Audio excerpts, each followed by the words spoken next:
Hi hello ನಮಸ್ಕಾರ ಎಲ್ಲರಿಗೂ ಪರೀಕ್ಷೆ ಯೂಟ್ಯೂಬ್ ಚಾನಲ್ಗೆ ತಮಗೆಲ್ಲ ಆತ್ಮೀಯವಾದ ಸ್ವಾಗತ. ನನ್ನ ಹೆಸರು ಕಾರ್ತಿಕ್, ನಿಮ್ಮ ಗಣಿತ ಶಿಕ್ಷಕ. ಇವತ್ತು ಭಾಗ 1 ಪಠ್ಯ ಪುಸ್ತಕದಲ್ಲಿ 4ನೇ ಪಾರ್ಟ್ 1 ಟೆಕ್ಸ್ಟ್ ಬುಕ್ ಅಲ್ಲಿ 4th ಚಾಪ್ಟರ್ನ ನೋಡ್ತಾ ಇದ್ದೀವಿ. ಯಾವುದು ಅಂದ್ರೆ ಅದು quadratic equations. So quadratic equations ಪಾಠನ ಸ್ಟಾರ್ಟ್ ಮಾಡೋಕ್ಕಿಂತ ಮುಂಚೆ ಡೈರೆಕ್ಟ್ ಆಗಿ ನಾವು ಏನ್ ತಿಳ್ಕೊಳ್ಳೋಣ ಅಂದ್ರೆ ಈ ಪಾಠದಿಂದ ನಮ್ಮ ಫೈನಲ್ ಎಕ್ಸಾಮಿನೇಷನ್ ಅಲ್ಲಿ ಎಷ್ಟು ಅಂಕಗಳು ಬರ್ತಾ ಇದಾವೆ ಅಂತ. ಕರೆಕ್ಟ್. ಈ ಅಧ್ಯಾಯದಿಂದ ಎಷ್ಟು ಅಂಕಗಳು ಬರ್ತಾ ಇದೆ, how many marks from this chapter, ಈ ಪಾಠದಿಂದ ಎಷ್ಟು ಮಾರ್ಕ್ಸ್ ಬರ್ತಾ ಇದಾವೆ ಫೈನಲ್ ಬೋರ್ಡ್ ಎಕ್ಸಾಮಿನೇಷನ್ಸ್ ಅಲ್ಲಿ ಅಂದ್ರೆ 5 ರಿಂದ 6 ಮಾರ್ಕ್ಗಳು ಬರ್ತಾ ಇದಾವೆ. ಯಾವ್ದ್ರಿಂದ? ಈ ಪಾಠದಿಂದ 5 ರಿಂದ 6 ಮಾರ್ಕ್ಗಳು. ಸೊ ಈ 5 ರಿಂದ 6 ಮಾರ್ಕ್ಗಳು ಯಾವೆಲ್ಲ ಸಿದ್ಧಾಂತಗಳಿಂದ, ಯಾವೆಲ್ಲ ಟಾಪಿಕ್ಗಳಿಂದ ಬರ್ತಾ ಇದಾವೆ ಈ ಮಾರ್ಕ್ಸ್ ಅಂತ ಕೂಡ ತಿಳ್ಕೊಳ್ಳೋಣ. ರೈಟ್. ಸೊ 5 ರಿಂದ 6 ಮಾರ್ಕ್ ಬರ್ತಾ ಇದಾವೆ. ವೆರಿ ಇಂಪಾರ್ಟೆಂಟ್ ಚಾಪ್ಟರ್ ಇದು. ಕ್ವಾಡ್ರಾಟಿಕ್ ಈಕ್ವೇಷನ್ಸ್ ಸಿದ್ಧಾಂತಗಳು ಅಥವಾ ಕಾನ್ಸೆಪ್ಟ್ಸ್ ಏನಿದೆ ಈ ಟಾಪಿಕ್ ಅಲ್ಲಿ ಅಂತ ನೋಡೋಣ. ಬಟ್ ಅದಕ್ಕಿಂತ ಆ ಕಾನ್ಸೆಪ್ಟ್ಸ್ ನ ನೋಡೋಕ್ಕಿಂತ ಮುಂಚೆ ಕ್ವಾಡ್ರಾಟಿಕ್ ಈಕ್ವೇಷನ್ಸ್ ಅಥವಾ ವರ್ಗ ಸಮೀಕರಣಗಳು ಅಂದ್ರೆ ಏನು ಅಂತ ತಿಳ್ಕೊಳ್ಳೋಣ. ಏನು ವರ್ಗ ಸಮೀಕರಣಗಳು ಅಂದ್ರೆ? ವರ್ಗ ಈ ಪದನ ನಾವು ಮುಂಚೆನ ಕೂಡ ನೋಡಿದ್ದೀವಿ. ಕರೆಕ್ಟ್. ಎಲ್ಲಿ ನೋಡಿದ್ದೀವಿ ಹೇಳಿ? ಇದನ್ನ ಬಹುಪದೋಕ್ತಿಗಳಲ್ಲಿ ನೋಡಿದ್ದೀವಿ. ವರ್ಗ ಬಹುಪದೋಕ್ತಿ. ಕರೆಕ್ಟ್. ವರ್ಗ ಬಹುಪದೋಕ್ತಿ. ವರ್ಗ ಬಹುಪದೋಕ್ತಿ ಅಂದ್ರೆ ಏನು?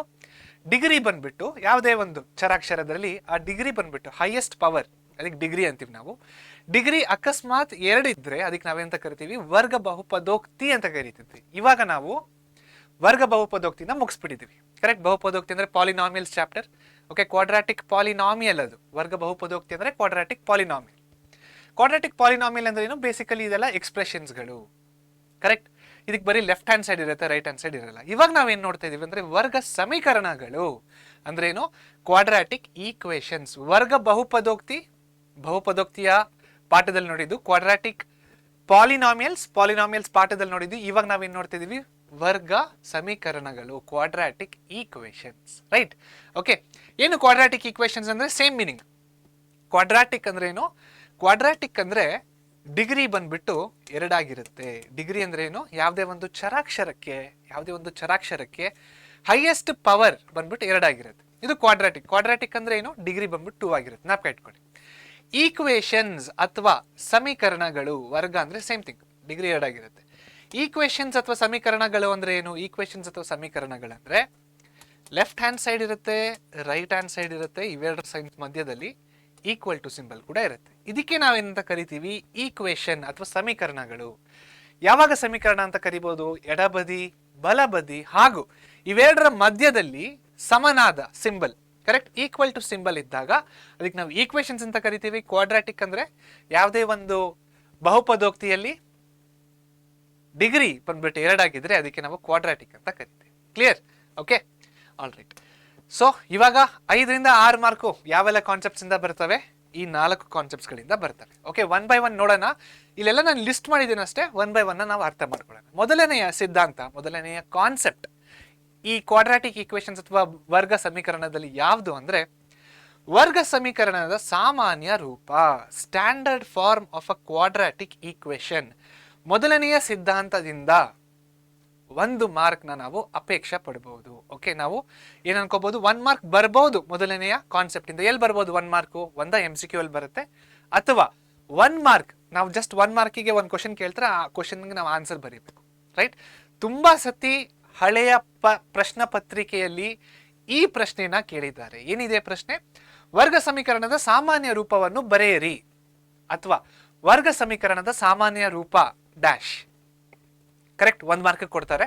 ಕೆಲವೊಂದ್ಸತಿ ಚಾಯ್ಸಸ್ ಕೊಡ್ತಾರೆ. MCQ ಅಂದ್ರೆ ಬಹು ಆಯ್ಕೆಯ ಪ್ರಶ್ನೆಗಳು ಅಂದ್ರೆ ಚಾಯ್ಸಸ್ಗಳು ಕೊಡ್ತಾರೆ. ಅಕಸ್ಮಾತ್ ಚಾಯ್ಸಸ್ಗಳು ಕೊಟ್ಟಿಲ್ಲ ಅಂದ್ರೆ ಅವಾಗ ಏನಂತ ಬರಿಬೇಕು? ನಾವು ಸಾಮಾನ್ಯ ರೂಪನ ಬರಿಬೇಕು. ರೈಟ್. ಸೊ ಅದೇ ಮೊದಲನೆಯ ಕಾನ್ಸೆಪ್ಟ್ ನೋಡೋಣ. ಅದು ಏನು ಅಂತ? ಅಪವರ್ತಿಸುವಿಕೆ, ಫ್ಯಾಕ್ಟರೈಸೇಷನ್. ಈ ಪಾಠದ ತುಂಬಾ ಇಂಪಾರ್ಟೆಂಟ್ ಪಾರ್ಟ್ ಇದು, ಅಪವರ್ತಿಸುವಿಕೆ. ಇದನ್ನ ಮತ್ತೆ ನಾವು ಎಲ್ಲಿ ನೋಡಿದ್ವಿ? ಇದೇ ಅಪವರ್ತಿಸುವಿಕೆ ನಾವು ಬಹುಪದೋಕ್ತಿಗಳಲ್ಲೂ ನೋಡಿದ್ವಿ. ಕರೆಕ್ಟ್. ಅದೇ ಅಪವರ್ತಿಸುವಿಕೆ ಇಲ್ಲೂ ಕೂಡ ಅನ್ವಯ ಆಗುತ್ತೆ. ಸೇಮ್ ನಾವಲ್ಲಿ ಏನು ಓದಿದೀವೋ ಅದೇ ತರ ಇಲ್ಲೂ ಕೂಡ ಮಾಡಬೇಕು. ಒಂದೇ ವ್ಯತ್ಯಾಸ, ಇದು ಸಮೀಕರಣ, ಅದು ಬಹುಪದೋಕ್ತಿ ಅಷ್ಟೇ.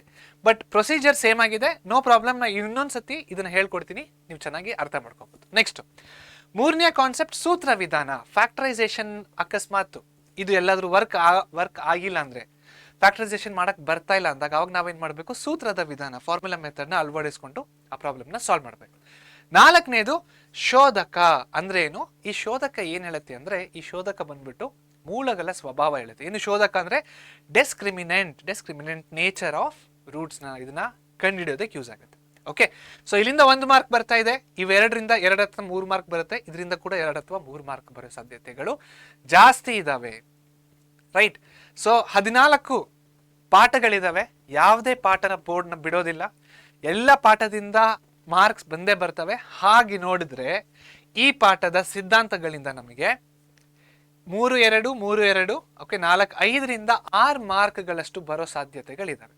ಆ 5ರಿಂದ 6 ಮಾರ್ಕ್ಗಳು ಈ 4 ಸಿದ್ಧಾಂತಗಳಿಂದಾನೇ ಬರ್ತಾ ಇದೆ. ಸೊ 1 by 1 ಈ ಸಿದ್ಧಾಂತ ನೋಡೋಣ. ಸಿದ್ಧಾಂತದ ಮೇಲೆ ಜಾಸ್ತಿ ಫೋಕಸ್ ಮಾಡಿ. ರೈಟ್, ಪಠ್ಯಪುಸ್ತಕ ಪ್ರಶ್ನೆಗಳು ತುಂಬಾ ಈಸಿ ಆಗುತ್ತೆ, ಹಾಗೂ ನಿಮ್ಮ ಪರೀಕ್ಷೆಯ ಪ್ರಶ್ನೆ ಕೂಡ ತುಂಬಾ ಈಸಿ ಆಗುತ್ತೆ. ಕ್ಲಿಯರ್?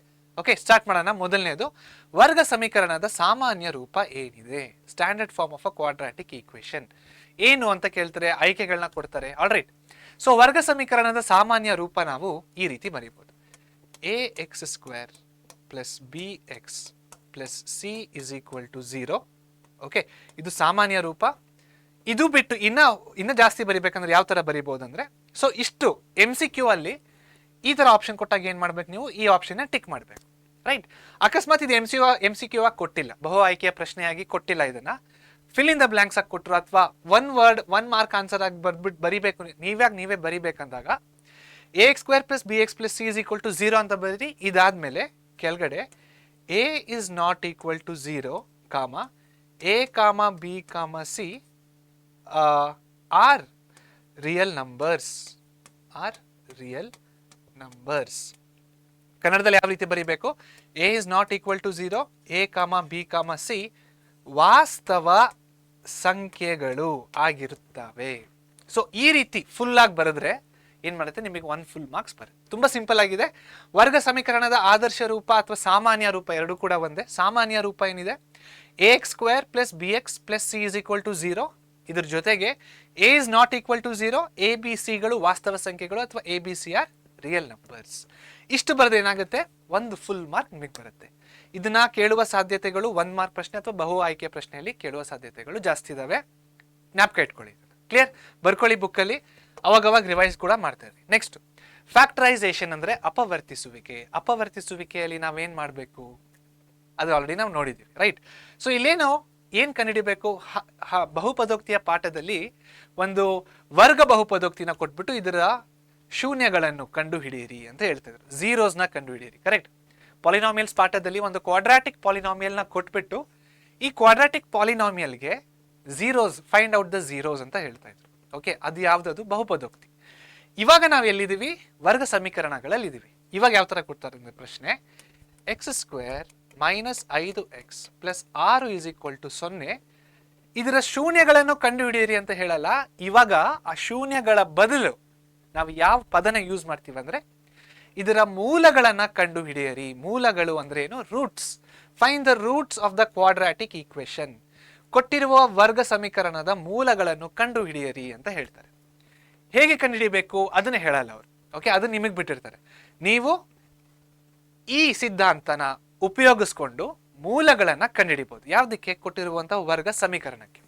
ರೈಟ್, ಸೊ ಫ್ಯಾಕ್ಟರೈಸೇಷನ್ ಇಂದ ನಾವೇನ್ ಮಾಡ್ಬೋದು, ಮೂಲಗಳನ್ನ ಕಂಡುಹಿಡಿಬಹುದು. ಓಕೆ, ಅಪವರ್ತಿಸುವಿಕೆಯಿಂದ. ಸೊ ಫ್ಯಾಕ್ಟರೈಸೇಷನ್ ಮಾಡ್ಬೇಕಂದ್ರೆ ಮೊದಲನೇ ಸ್ಟೆಪ್ ಏನಂದ್ರೆ, ಕೊಟ್ಟಿರುವ ವರ್ಗ ಸಮೀಕರಣ, ದ ಗಿವನ್ ಕ್ವಾಡ್ರಾಟಿಕ್ ಈಕ್ವೇಶನ್, ಇದನ್ನೇನ್ ಮಾಡ್ಬೇಕು ನಾವು, ವರ್ಗ ಸಮೀಕರಣದ ಸಾಮಾನ್ಯ ರೂಪಕ್ಕೆ ಹೋಲಿಸಬೇಕು, ಅಂದ್ರೆ ಕಂಪೇರ್ ಮಾಡಬೇಕು. ವರ್ಗ ಸಮೀಕರಣದ ಸಾಮಾನ್ಯ ರೂಪ ನಾವು ಇವಾಗ ತಾನೇ ನೋಡಿದೀವಿ, ಏನದು? ax² + bx + c = 0. Procedure same ಆಗಿದೆ. ಸೊ ವರ್ಗ ಬಹುಪದೋಕ್ತಿಯಲ್ಲೂ ಕೂಡ ನಾವು ಅಪವರ್ತಿಸುವಿಕೆ ಮಾಡಿದ್ವಿ. ಕರೆಕ್ಟ್? ಇವಾಗ ಏನ್ ಮಾಡ್ಬೇಕು? ಮೊದಲನೆಯ ಸ್ಟೆಪ್ ಏನಂದ್ರೆ, ax² ಮತ್ತೆ c ನ ಗುಣಿಸ್ಬೇಕು. ಗುಣಿಸಿದಾಗ ಏನ್ ಬರುತ್ತೆ ನಮ್ಗೆ?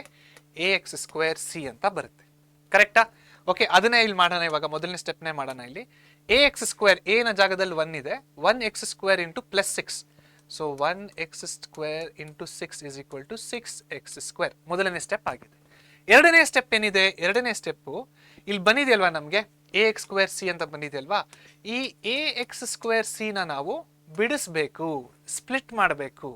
ರೈಟ್, ಯಾವ ರೀತಿ ಸ್ಪ್ಲಿಟ್ ಮಾಡ್ಬೇಕಂದ್ರೆ, ಇವೆರಡು ಬರ್ತಾವಲ್ವಾ, ಇಲ್ಲೊಂದು ಬರುತ್ತೆ, ಇಲ್ಲೊಂದು ಬರುತ್ತೆ.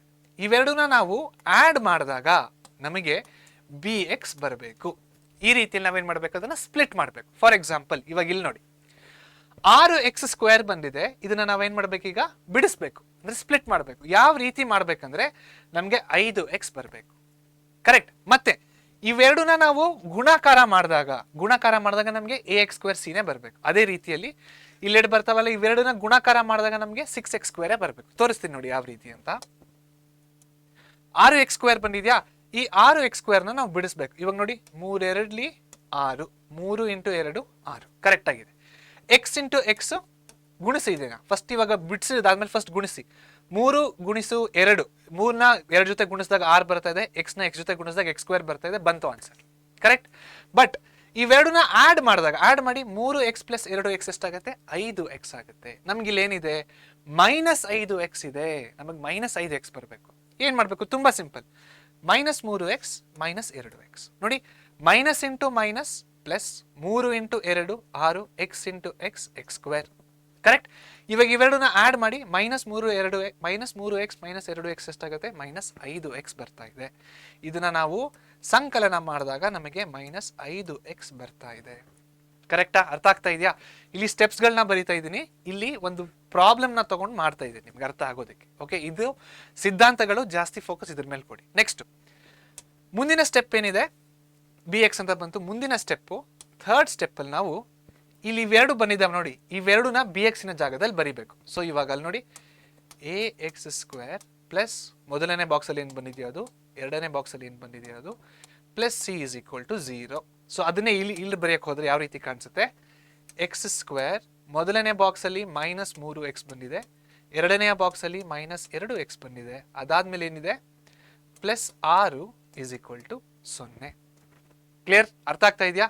ಆಲ್ರೈಟ್. ನೆಕ್ಸ್ಟ್ ನಾಲ್ಕನೆಯ ಸ್ಟೆಪ್ ಏನ್ ಮಾಡಬೇಕು, ನಾಲ್ಕನೆಯ ಸ್ಟೆಪ್ ನಾವು ಕಾಮನ್ ತಗೋಬೇಕು, ಅಥವಾ ಸಾಮಾನ್ಯ ಯಾವ್ದಿದೆಯೋ, ಓಕೆ, ಯಾವ್ದು ಸಾಮಾನ್ಯವಿದೆಯೋ ಅದನ್ನ ಆಚೆ ತಗೋಬೇಕು. ಈ ಕಡೆ ತೋರಿಸ್ತೀನಿ. ಸೊ ನಾಲ್ಕನೇ ಸ್ಟೆಪ್ ಏನಿದೆ, ಫಸ್ಟ್ ಇವೆರಡು ಪದಗಳನ್ನ ತಗೊಳ್ಳಿ. ಇವೆರಡು ಪದಗಳಲ್ಲಿ ಏನು ಸಾಮಾನ್ಯವಾಗಿದೆ, what is common between these both terms, X ಇದೆ. ಕರೆಕ್ಟಾ? ಇಲ್ಲಿ ಕೂಡ ಎಕ್ಸ್ ಇದೆ, ಇಲ್ಲಿ ಕೂಡ ಎಕ್ಸ್ ಇದೆ. ಸೊ ಎಕ್ಸ್ ನ ಆಚೆ ತಗೊಳ್ಳಿ. ಎಕ್ಸ್ ನ ನಾವು ಆಚೆ ತಗೊಂಡಾಗ ಒಳಗಡೆ ಏನು ಉಳ್ಕೊಳ್ಳುತ್ತೆ ನೋಡಿ, 2x ಇದೆ, ಸೊ 1x ಉಳ್ಕೊಳ್ಳುತ್ತೆ. ಇಲ್ಲಿ ಒಂದೇ ಎಕ್ಸ್ ಇತ್ತು, ಸೊ -3 ಅಂತ ಉಳ್ಕೊಳ್ಳುತ್ತೆ. ಕ್ಲಿಯರ್? ಓಕೆ. ಇವಾಗ ಈ ಬ್ರಾಕೆಟ್ ಅಲ್ಲಿ ನಮ್ಗೆ ಏನ್ ಬಂದಿದೆಯೋ ಇದೇ ಆನ್ಸರು ಈ ಬ್ರಾಕೆಟ್ ಅಲ್ಲಿ ಕೂಡ ಬರಬೇಕು. ಆ ರೀತಿ ನೀವು ಕಾಮನ್ ತೆಗಿಬೇಕು. ಸೊ ಕಾಮನ್ ಎಲ್ಲಿ ತೆಗಿಬೇಕು, ಇವೆರಡು ಪದಗಳಲ್ಲಿ ಕಾಮನ್ ತೆಗಿಬೇಕು. ಯಾವ ರೀತಿ ಕಾಮನ್ ತೆಗಿಬೇಕಂದ್ರೆ, ಈ ಬ್ರಾಕೆಟ್ ಅಲ್ಲಿ x-3 ಬಂದಿದೆಯಲ್ಲ, ಈ ಬ್ರಾಕೆಟ್ ಅಲ್ಲಿ ಕೂಡ x-3ನೇ ಬರಬೇಕು. ಕ್ಲಿಯರ್? ಸೊ ಏನ್ ಕಾಮನ್ ತೆಗಿಬಹುದು ನೋಡಿ, ಇವೆರಡು ಪದಗಳ ನೋಡಿ ಏನ್ ಕಾಮನ್ ತೆಗಿಬಹುದು, -2ನ ಕಾಮನ್ ತೆಗಿಬಹುದು. -2 -2x ಅಲ್ಲಿ -2 ಆಚೆ ಹೋದ್ರೆ x ಉಳ್ಕೊಳ್ಳುತ್ತೆ. 6ರಲ್ಲಿ 6 divided by -2, 6 divided by -2 plus divided by minus ಏನಾಗುತ್ತೆ, ಮೈನಸ್ ಆಗುತ್ತೆ. ಸೊ -3 = 0. ಇವಾಗ ಇವೆರಡು ಪದಗಳಲ್ಲಿ x-3ನ ಆಚೆ ತಗೊಳ್ಳಿ. x-3 ಆಚೆ ತಗೊಂಡಾಗ ಏನು ಉಳ್ಕೊಳ್ಳುತ್ತೆ, ಒಳಗಡೆ x-2 ಉಳ್ಕೊಳ್ಳುತ್ತೆ, which is equal to 0. Correct? ಇವಾಗ x-3 = 0 ಅಥವಾ x-2 = 0. ಹಾಗಾಗಿ x = 3 ಅಥವಾ x = 2. ಇದೇ ನಮ್ಮ ಸರಿಯಾದ ಉತ್ತರ. ರೈಟ್? ಈ x = 3, x = 2 ಇದಕ್ಕೆ ಏನಂತ ಕರಿತೀವಿ ನಾವು, ಈ ವರ್ಗ ಸಮೀಕರಣದ ಮೂಲಗಳು ಅಂತ ಕರಿತೀವಿ. ಕರೆಕ್ಟ್? x = 3, x = 2 ನಾವೇನಂತ ಕರಿತೀವಿ, the roots of a quadratic equation, roots of the given quadratic equation ಅಂತ ಕರಿತೀವಿ. ಸೊ ಅರ್ಥ ಆಗಿದೆ ಅಲ್ವಾ ಇದು ಅಪವರ್ತಿಸುವಿಕೆ ಏನ್ ಮಾಡ್ಬೇಕಂತ? ಕಾಮನ್ ಅಂತ ಅಷ್ಟೇ ಬರ್ದಿದ್ದೀನಿ. ಆ ಕಾಮನ್ ತಗೊಂಡು 5th ಸ್ಟೆಪ್ = 0 ಮಾಡಬೇಕು ಅಷ್ಟೇ. ರೈಟ್? ಸೊ ಈ ಪ್ರೊಸೀಜರ್ನೇ ನಾವು ವರ್ಗ ಬಹುಪದೋಕ್ತಿಯಲ್ಲಿ ನೋಡಿದ್ವಿ. ಇದೇ ಪ್ರೊಸೀಜರ್ನ ನಾವು ವರ್ಗ ಸಮೀಕರಣಗಳಲ್ಲಿ ನೋಡ್ತಾ ಇದ್ದೀವಿ. ಏನು ವ್ಯತ್ಯಾಸ, ವರ್ಗ ಬಹುಪದೋಕ್ತಿಗಳಲ್ಲಿ, ಬಹುಪದೋಕ್ತಿಯ ಪಾಠದಲ್ಲಿ ಶೂನ್ಯಗಳು ಅಂತ ಕರಿತೀವಿ, ಬಟ್ ಈ ಪಾಠದಲ್ಲಿ ನಾವು ಶೂನ್ಯಗಳಂತ ಕರೆಯಲ್ಲ. ಇದಕ್ಕೆ ಏನಂತ ಕರಿತೀವಿ, ಇದಕ್ಕೆ ನಾವು ಮೂಲಗಳು ಅಂತ ಕರಿತೀವಿ. ತುಂಬಾ ಸಿಂಪಲ್. ಯಾಕಂದ್ರೆ ಇದು ಸಮೀಕರಣ, ಅದು ಬಹುಪದೋಕ್ತಿ. ತುಂಬಾ ಸಿಂಪಲ್ ಆನ್ಸರ್. ಓಕೆ, ಅರ್ಥ ಆಯ್ತಾ? ನೆಕ್ಸ್ಟ್ ಮುಂದಿನ ಸ್ಲೈಡ್ಗೆ ಹೋಗೋಣ. ಇದ್ರಲ್ಲಿ ಏನಂತ ಇದೆ ಇವಾಗ, ಫಾರ್ಮುಲಾ ಮೆಥಡ್. ಸೊ ಸೂತ್ರದ ವಿಧಾನ. ಇದಕ್ಕೆ ಇವಾಗ ಇಲ್ಲಿ ನೋಡಿ, x² ಸೇಮ್ ಎಕ್ಸಾಂಪಲ್ನೇ ತಗೊಳ್ಳೋಣ. -5x + 6 = 0. ರೈಟ್? ಇವಾಗ ಏನಾಗುತ್ತೆ, ಅಪವರ್ತಿಸುವಿಕೆಯಿಂದ ಮಾಡ್ಬೋದು ತುಂಬಾ ಈಸಿಯಾಗಿ. ಬಟ್ ಯಾವುದೋ ಒಂದು ವಿದ್ಯಾರ್ಥಿಗೆ, ಯಾವುದೋ ಒಂದು ಸ್ಟೂಡೆಂಟ್ಗೆ ಅಪವರ್ತಿಸುವಿಕೆ ಮಾಡೋದು ಹೇಗೆ ಅಂತ ಮರ್ತು ಹೋಗಿದ್ದಾನೆ, ಅಥವಾ ಅವನಿಗೆ ಬರ್ತಾನೆ ಇಲ್ಲ ಅಪವರ್ತಿಸುವಿಕೆ ಹೇಗೆ ಮಾಡೋದು ಅಂತ. ಇಂಥ ಪರಿಸ್ಥಿತಿಯಲ್ಲಿ ನಾವೇನ್ ಮಾಡ್ಬೋದು, ಸೂತ್ರದ ವಿಧಾನನ ಅಳವಡಿಸ್ಕೋಬಹುದು. ರೈಟ್? ಯಾವಾಗ ಈ ಸೂತ್ರದ ವಿಧಾನ ಅಳವಡಿಸ್ಕೋಬೇಕು, ಜ್ಞಾಪಕ ಇಟ್ಕೊಳ್ಳಿ.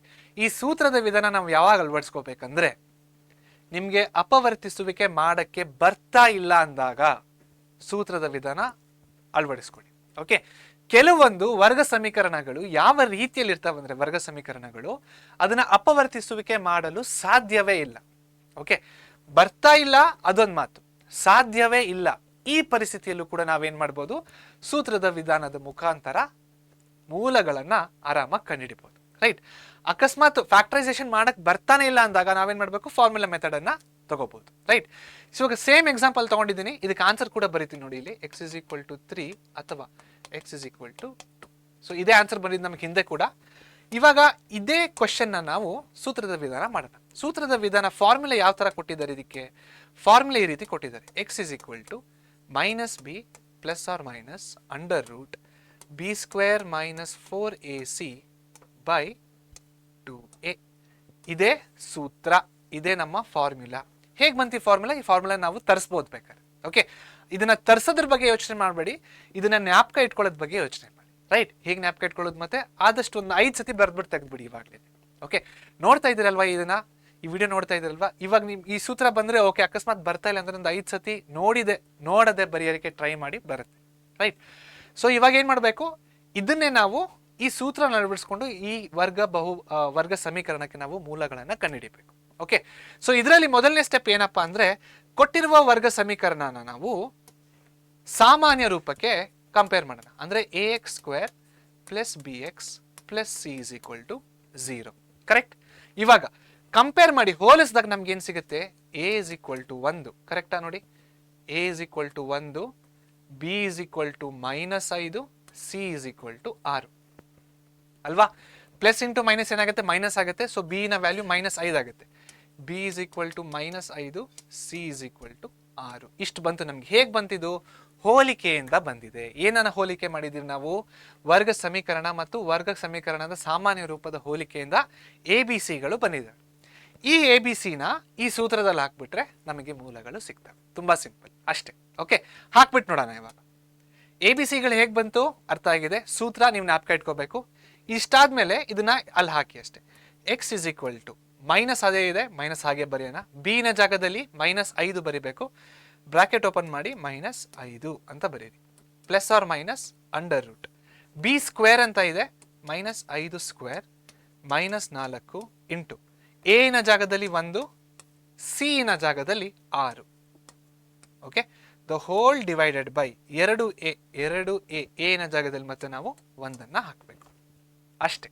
ಕ್ಲಿಯರ್? ನೋಡಿ, ಇಷ್ಟು ಮಾಡಿಬಿಟ್ರೆ ಏನಾಗುತ್ತೆ, ನಿಮಗೆ ಎಕ್ಸಿನ ಮೂಲಗಳು ಬಂದ್ಬಿಡ್ತವೆ. ಸೊ ಎಕ್ಸಿನ ಮೂಲಗಳು ಅಪವರ್ತಿಸುವಿಕೆಯಿಂದ 3 ಮತ್ತು 2 ಬಂದಿದ್ದಾವೆ. ಸೂತ್ರದ ವಿಧಾನ ಏನ್ ಬರುತ್ತೆ ಅಂತ ನೋಡೋಣ. ಓಕೆ, ಇದೇ ಆನ್ಸರ್ ಬರಬೇಕು, ಬಟ್ ನೋಡೋಣ ನಾವು ಅನ್ಸುತ್ತೆ. Okay, x is equal to minus into minus +5 ಆಗುತ್ತೆ. ಇದು ಪ್ಲಸ್ ಆರ್ ಮೈನಸ್ ಹಾಗೆ ಬರೆಯೋಣ. ಅಂಡರ್ ರೂಟ್ -5² ಏನಾಗುತ್ತೆ, 25 ಆಗುತ್ತೆ. 6 1 6, 6 4 24, so 24. The whole divided by 2. ಅರ್ಥ ಆಗ್ತಾ ಇದೆಯಾ? Okay, next step. x is equal to 5. ಇಲ್ಲಿ ನೋಡಿ ಮಕ್ಕಳ, ಇಲ್ಲಿ ಒಂದು ಪಾಯಿಂಟ್ ಇದೆ. ಓಕೆ, ಪ್ಲಸ್ ಅಥವಾ ಮೈನಸ್ ಅಂತ ಇದೆ.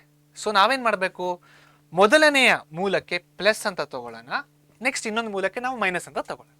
ಓಕೆ, ಇವಾಗ ರೂಟ್ 25 - 24, 25 - 24 ಏನಾಗುತ್ತೆ, √1 ಆಗುತ್ತೆ. So √1 the whole divided by 2. ಇನ್ನೊಂದು ಏನಾಗುತ್ತೆ, x is equal to ಇವಾಗ ಮೊದಲನೇದಕ್ಕೆ ನಾವು ಪ್ಲಸ್ ತಗೊಂಡಿದ್ದೀವಿ, ಎರಡನೇದಕ್ಕೆ ನಾವು ಮೈನಸ್ ತಗೋಬೇಕು. 5 ಮೈನಸ್ √1 ಹೇಗೆ ಬಂತು, √1 25 - 24 √1.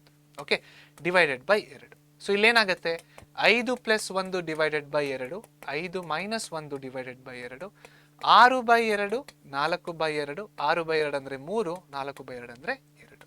ಸೊ 2 ಮತ್ತು 3 ಇದೇ ನಮ್ಮ ಮೂಲಗಳು. ಕೊಟ್ಟಿರುವ ವರ್ಗ ಸಮೀಕರಣಕ್ಕೆ ಯಾವುದರ ವಿಧಾನದಿಂದ ಕಂಡುಹಿಡಿದಿದ್ದೀವಿ, ಇದನ್ನ ಸೂತ್ರದ ವಿಧಾನ ಅಥವಾ ಫಾರ್ಮುಲಾ ಮೆಥಡ್ ಇಂದ ರೂಟ್ಸ್ ನಮಗೆ 2 and 3 ಬಂದಿದ್ದಾವೆ. ಮ್ಯಾಚ್ ಆಗ್ತಾ ಇದಾವ, ಮ್ಯಾಚ್ ಆಗ್ತಾ ಇದ್ದಾವೆ. Okay, clear? ಇದು ಸೂತ್ರದ ವಿಧಾನ, ತುಂಬಾ ಇಂಪಾರ್ಟೆಂಟ್. ಯಾವಾಗ ಇದನ್ನ ಯೂಸ್ ಮಾಡ್ಬೇಕಂತ ಹೇಳಿದೀನಿ, ಕೆಲವೊಂದ್ಸತಿ ಪ್ರಶ್ನೆನ ಯಾವ ರೀತಿ ಕೊಡ್ತಾರೆ ಅಂದ್ರೆ, ಈ ತರ ಒಂದು ವರ್ಗ ಸಮೀಕರಣನ ಕೊಟ್ಬಿಟ್ಟು ಇದನ್ನ ಸೂತ್ರದ ವಿಧಾನದಿಂದ ಪರಿಹರಿಸಿ ಅಂತ ಸ್ಪೆಸಿಫೈ ಮಾಡ್ತಾರೆ. ರೈಟ್. ಸೂತ್ರದ ವಿಧಾನ ಅಂತ ನೀವು ಯಾವಾಗ ಪ್ರಶ್ನೆಯಲ್ಲಿ ಓದ್ತಿರೋ ಅವಾಗ ನೀವು ಇದನ್ನೇ ಮಾಡಬೇಕು. ಅಪವರ್ತಿಸುವಿಕೆ ಮಾಡಿದ್ರೆ 0 ಮಾರ್ಕ್ಗಳು. ಕ್ಲಿಯರ್? ಅಕಸ್ಮಾತ್ ಏನು ಹೇಳೇ ಇಲ್ಲ, ಜಸ್ಟ್ ಮೂಲಗಳನ್ನ ಕಂಡು ಹಿಡೀರಿ ಅಂತ ಹೇಳಿದಾಗ ನೀವು ಅಪವರ್ತಿಸುವಿಕೆ ಆದ್ರೂ ಮಾಡಿ, ಸೂತ್ರದ ವಿಧಾನ ಆದ್ರೂ ಮಾಡಿ, ನಿಮಗೆ 1 ಮಾರ್ಕ್ಸ್ ಬರುತ್ತೆ. ಓಕೆ. ಬಟ್ ನಾನೇನು ಹೇಳ್ತೀನಿ ಅಂದ್ರೆ, ಯಾವುದೇ ಒಂದು ವರ್ಗ ಸಮೀಕರಣನ ನಾವು ಆದಷ್ಟು ಅಪವರ್ತಿಸುವಿಕೆಯಿಂದಾನೇ ಪರಿಹಾರನ ಕಂಡುಹಿಡಿಯೋದಕ್ಕೆ ಪ್ರಯತ್ನ ಪಡಬೇಕು. ಯಾಕೆ ಅಪವರ್ತಿಸುವಿಕೆ ಅಂತ ಹೇಳ್ತಾ ಇದ್ದಾರೆ? ತುಂಬಾ ಸಿಂಪಲ್.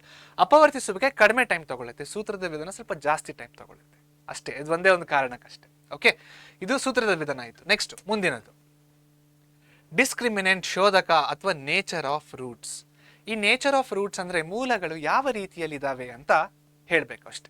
ಓಕೆ, ಈ ಡಿಸ್ಕ್ರಿಮಿನೆಂಟ್ ಅಥವಾ ಶೋಧಕನ ನಾವು ಒಂದು ಸಿಂಬಲ್ ಇಂದ ಪ್ರತಿನಿಧಿಸ್ತೀವಿ. ಏನಪ್ಪಾ ಸಿಂಬಲ್ ಅಂದ್ರೆ ಡೆಲ್ಟಾ.